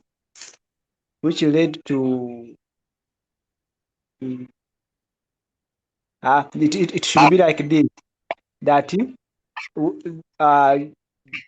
destroying of wetlands caused destroy the habitat for the snake, hence causing snake attacks. Another thing, where the moving of wetland or destroying of wetlands cause expose the soil to agents of soil erosion, hence leading to flooding. And my last answer is that disposal of fecal matter in the wetland polluted the water, hence causing cholera. Those are my answer, Master. All right. Okay, I'm saying like here.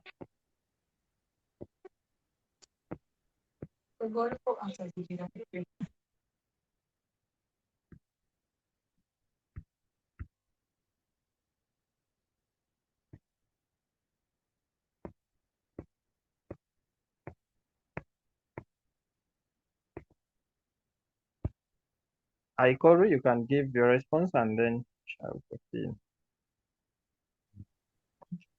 Disposal of their waste of their fecal matter in the wetland caused contamination of water, hence leading to cholera. Okay.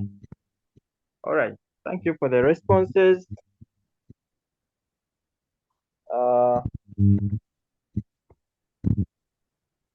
So I'll show the samples here so you can take some screenshots.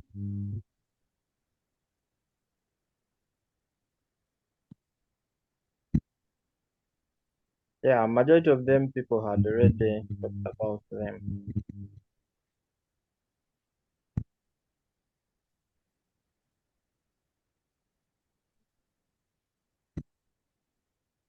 Take screenshots very fast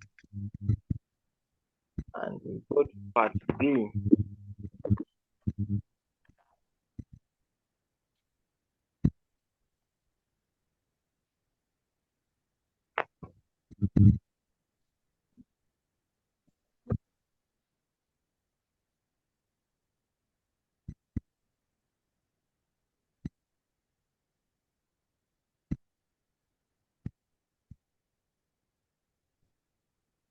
Okay, so when it comes to why it is important to conserve the environment, I need to cite out the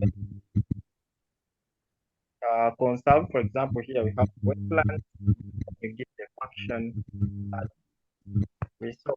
So you can, first you can come up with answers.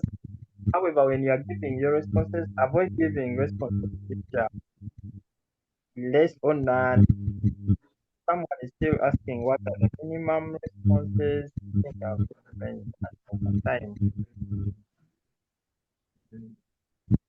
So when you are giving avoid responses like wetlands provide papyrus. Now those are responses for chemistry, natural resources. Here we look at environmental friendly. So removing papyrus, that is degradation of the wetland. So for biology, conservation of biology, it's going to be a response that is correct. Saying maybe wetlands are used for agriculture, that may not also be an environmental friendly one, however that is of use. So I need to look at the usefulness of the resource, but in a sense that is biologically conservative. All right. So those taking screenshots, please take screenshots. Oh, okay. I've maybe once again, I've said the responses. Usually, if you can have a number of responses, then you can just at least give 5 and then proceed to the next area. If you're done, you can come back. Like now, this one, you write on answer sheets provided or booklet. So for them, you can write as many. But for section A, I said, remember those responses are supposed to be written in the space provided. So you first write, if you can get more than 5, first write 5, proceed. Then after, come back and then add more, as long as they fit in a space provided, because anything which will be outside that space may not be scored. Okay.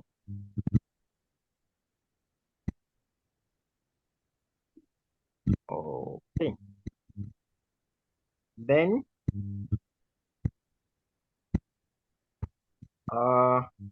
maybe for this one we are not going to discuss it. I want us to see just the difference between someone is asking the above question. I don't know which question. Okay. I think it will be sent to the WhatsApp and it is going to be. So can we mention death of species? It's not mentioned in the scenario. Now, when you look at this one,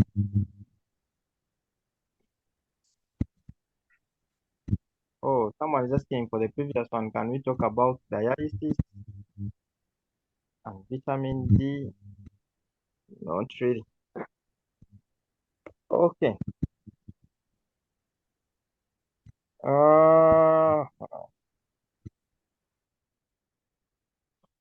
Given vegetation reserve, which is near, so it is given to an investor to provide more employment opportunities. The investor cleared the vegetation that's one activity and established a fertilizer manufacturing plant.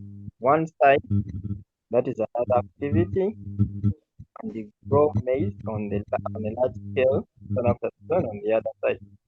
Continuously using herbicides to kill, excessively using fertilizers,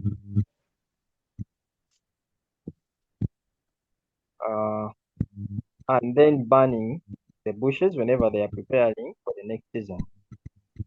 So this has caused a number of problems to the people in. So this is what I wanted us to capture. So here you are given various activities and they are telling you they've resulted into a number of problems. So there is no providing problem that is talked about.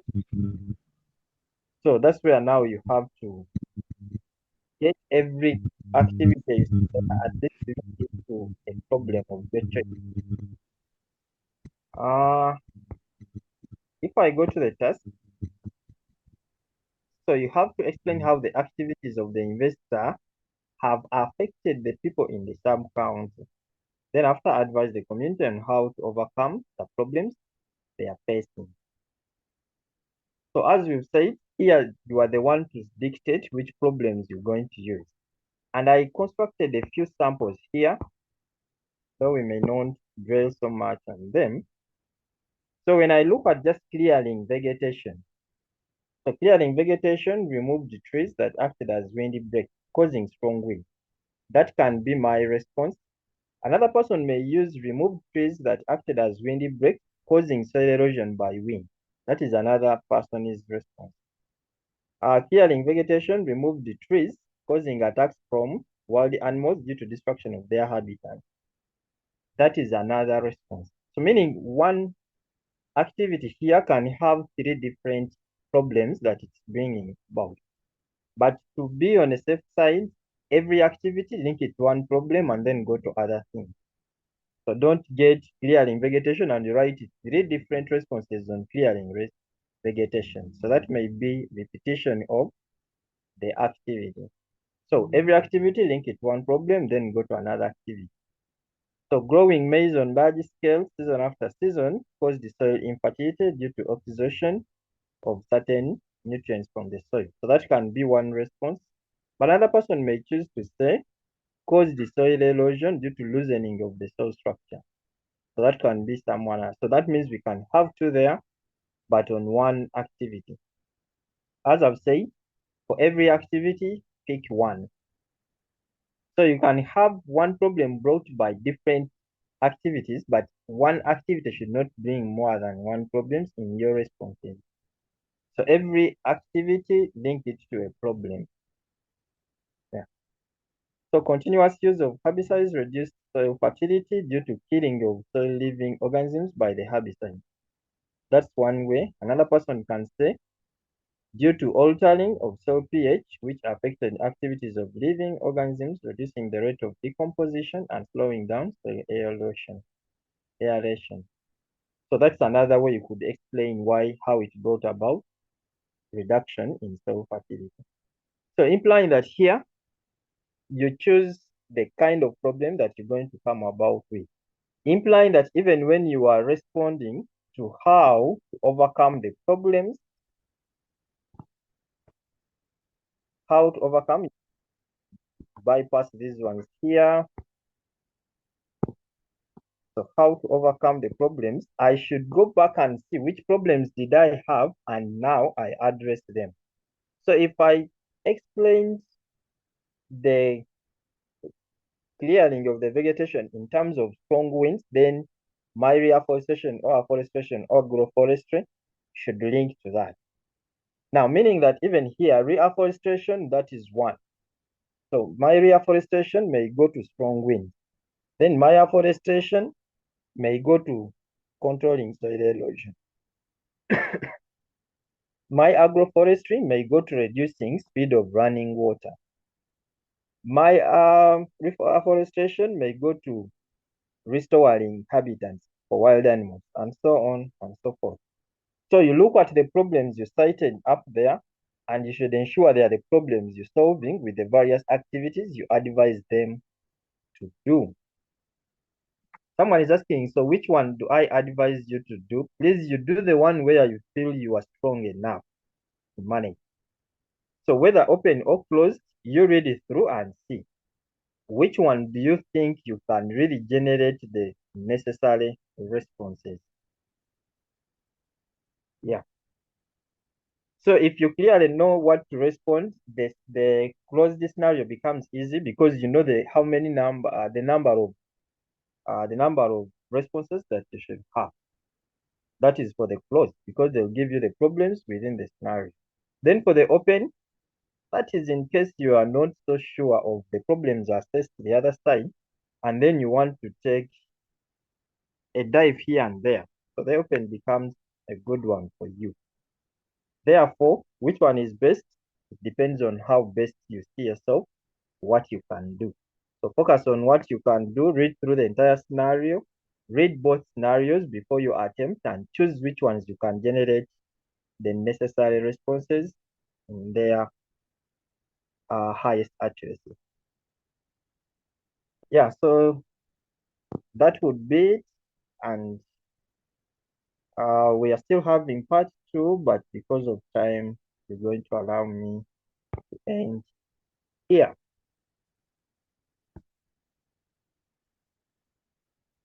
So unless if there is a burning question, yeah, this one who is asking which one do I advise, I've responded to that. I'm going to pick 2 or 3 people to give votes of thanks. So to ask any burning question you may have, and then we shall call it a day.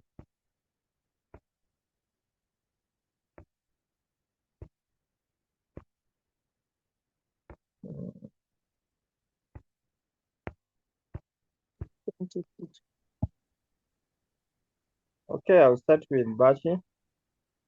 You can unmute and ask if you have a question.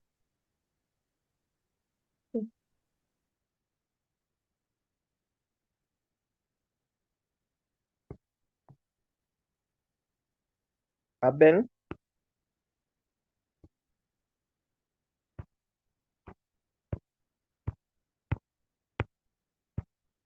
Any person who is ready, you can unmute and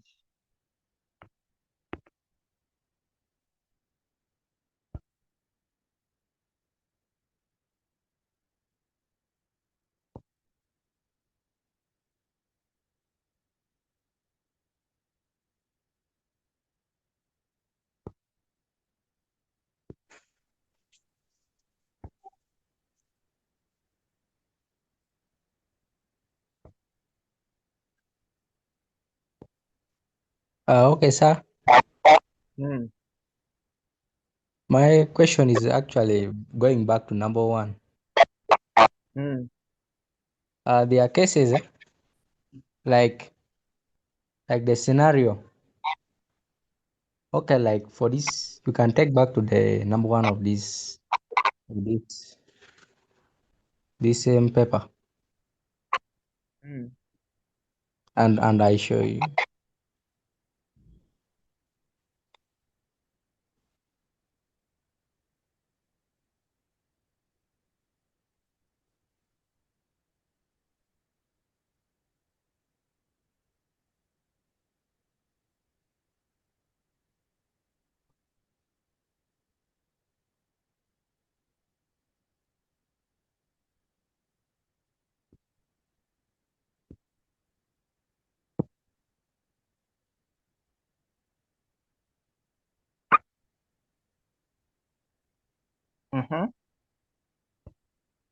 Yeah, so I'm just reading some small paragraph.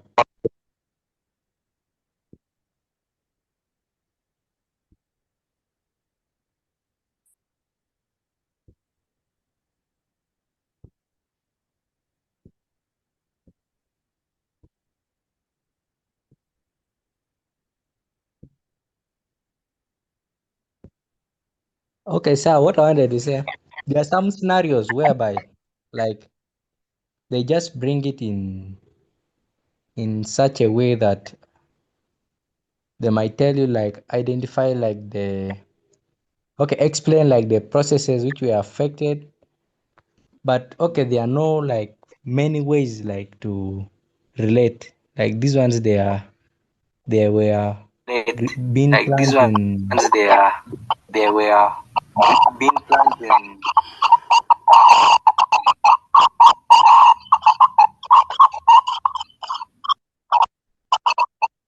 Yeah, so is that one okay?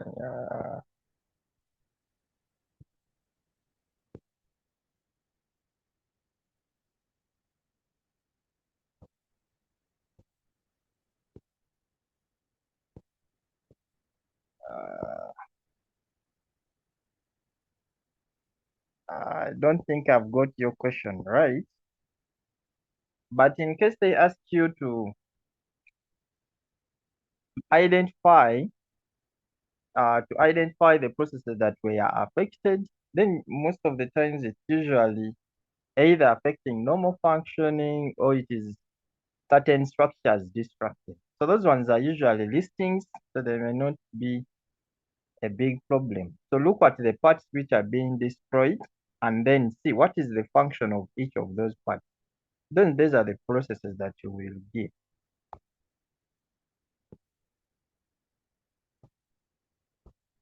I hope managed to respond.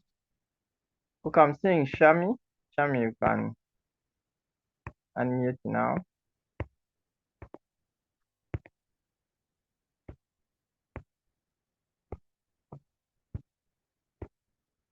Shami or Sarah?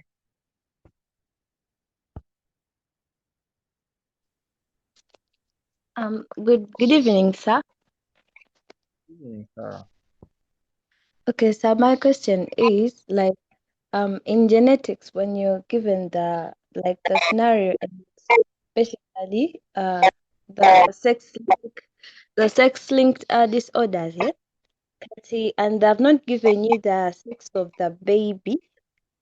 So is it a must that still I should use the sex chromosomes, or what here I'll just only use the alleles since I don't know the sex of the child? No. You, as long as it is hemophilia, you use sex linkage. Mm. Mm. Okay, sir. Thank you. Okay.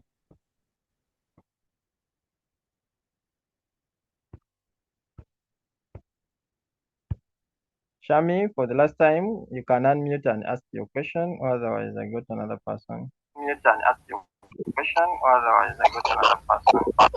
Good afternoon, teacher. For me, my question is, are you hearing me, teacher? I'm hearing you. You are also hearing yourself. My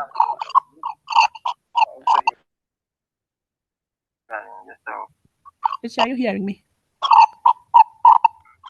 My question is, teacher, how can I improve my biology? Me, I've never got an A. I think what we've been going through, try to sit down, get the Try to sit down, get the details right, and then try to organize your work the way you've been reading it into responses that can hand you the results. Yes, Mulunji.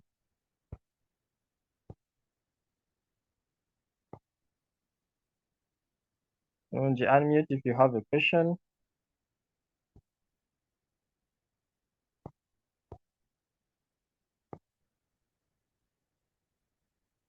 Okay, I'm saying one person here with the hand up. Eliana, mute if you have a question. Teacher, you say that if we have questions or if we want to give a vote of thanks, may I want to give a vote of thanks? Oh, thank you. Teacher, thank you for the lesson. It has been wonderful, interactive, and helpful. Thank you so much. All right. Thank you for sparing your time to. Yes. Oh, okay. So I'll pick last two. Gordon.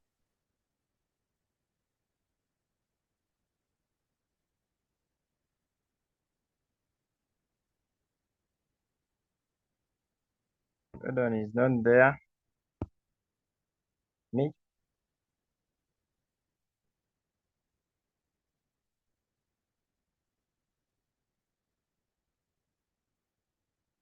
Not there. Yes, teacher. Oh, okay. Good afternoon, teacher. Yes, Gordon. Good afternoon to you. I just want to say thank you for the lesson. All right. Thank you for attending. I've really got some educative message that I never had about the responses. Then I am to ask that in case they give you activities that maybe they do when they are not they don't reach to 5, then what do you do? If you're to give the mitigations, you add on your activities that you see that affect people, or No. You stick to the scenario. What the scenario gives you is what you go with. Unless if it's open, but it's not open, you stick to the scenario. The problems in the scenario if it was this scenario. So in case they are free, I only give 3 responses. only give 3 and respond to those ones. Okay, teacher, thank you. All right. Sharif has gone, but he didn't show up. Ah. All right. Okay, lastly, Sasha Gloria, if you are there.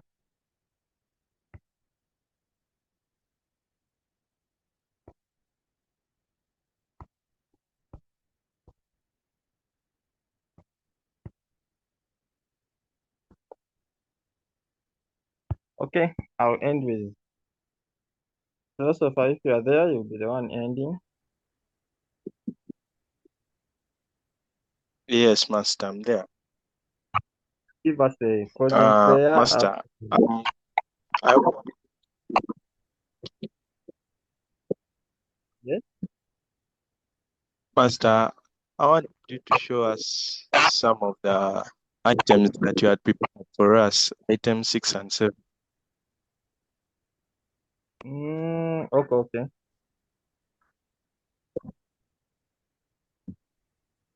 All right.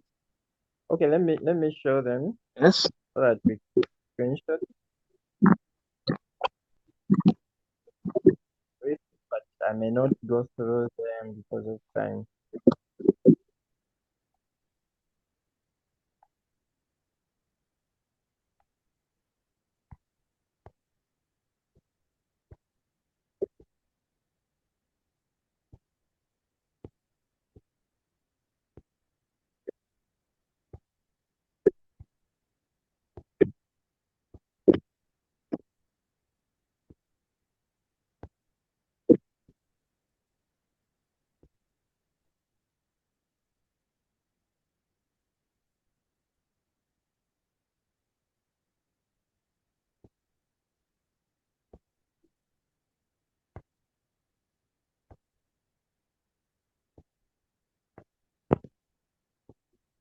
So we're going to move very fast, screenshot very fast, then we move.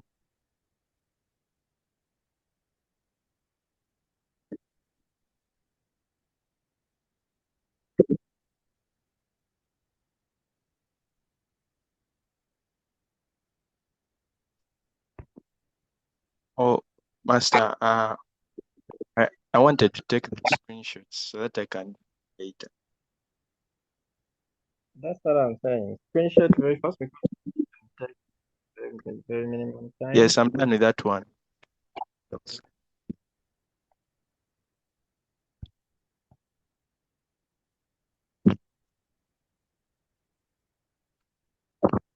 Master, I'm done. Now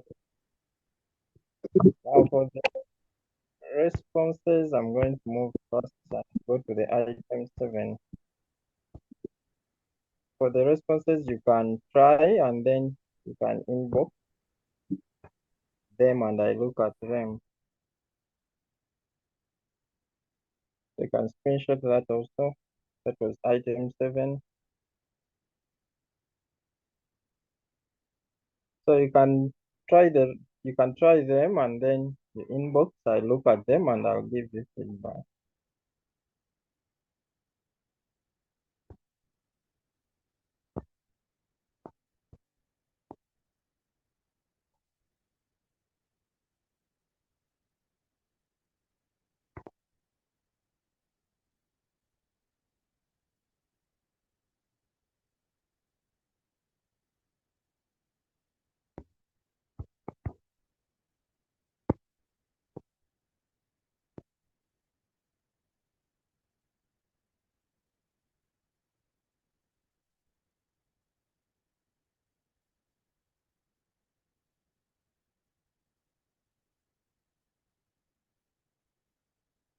All right.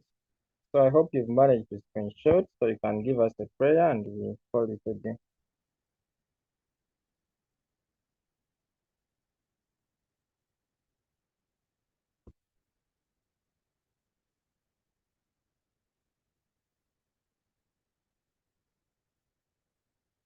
Okay. So you allow me end the lesson here. Catch up next time.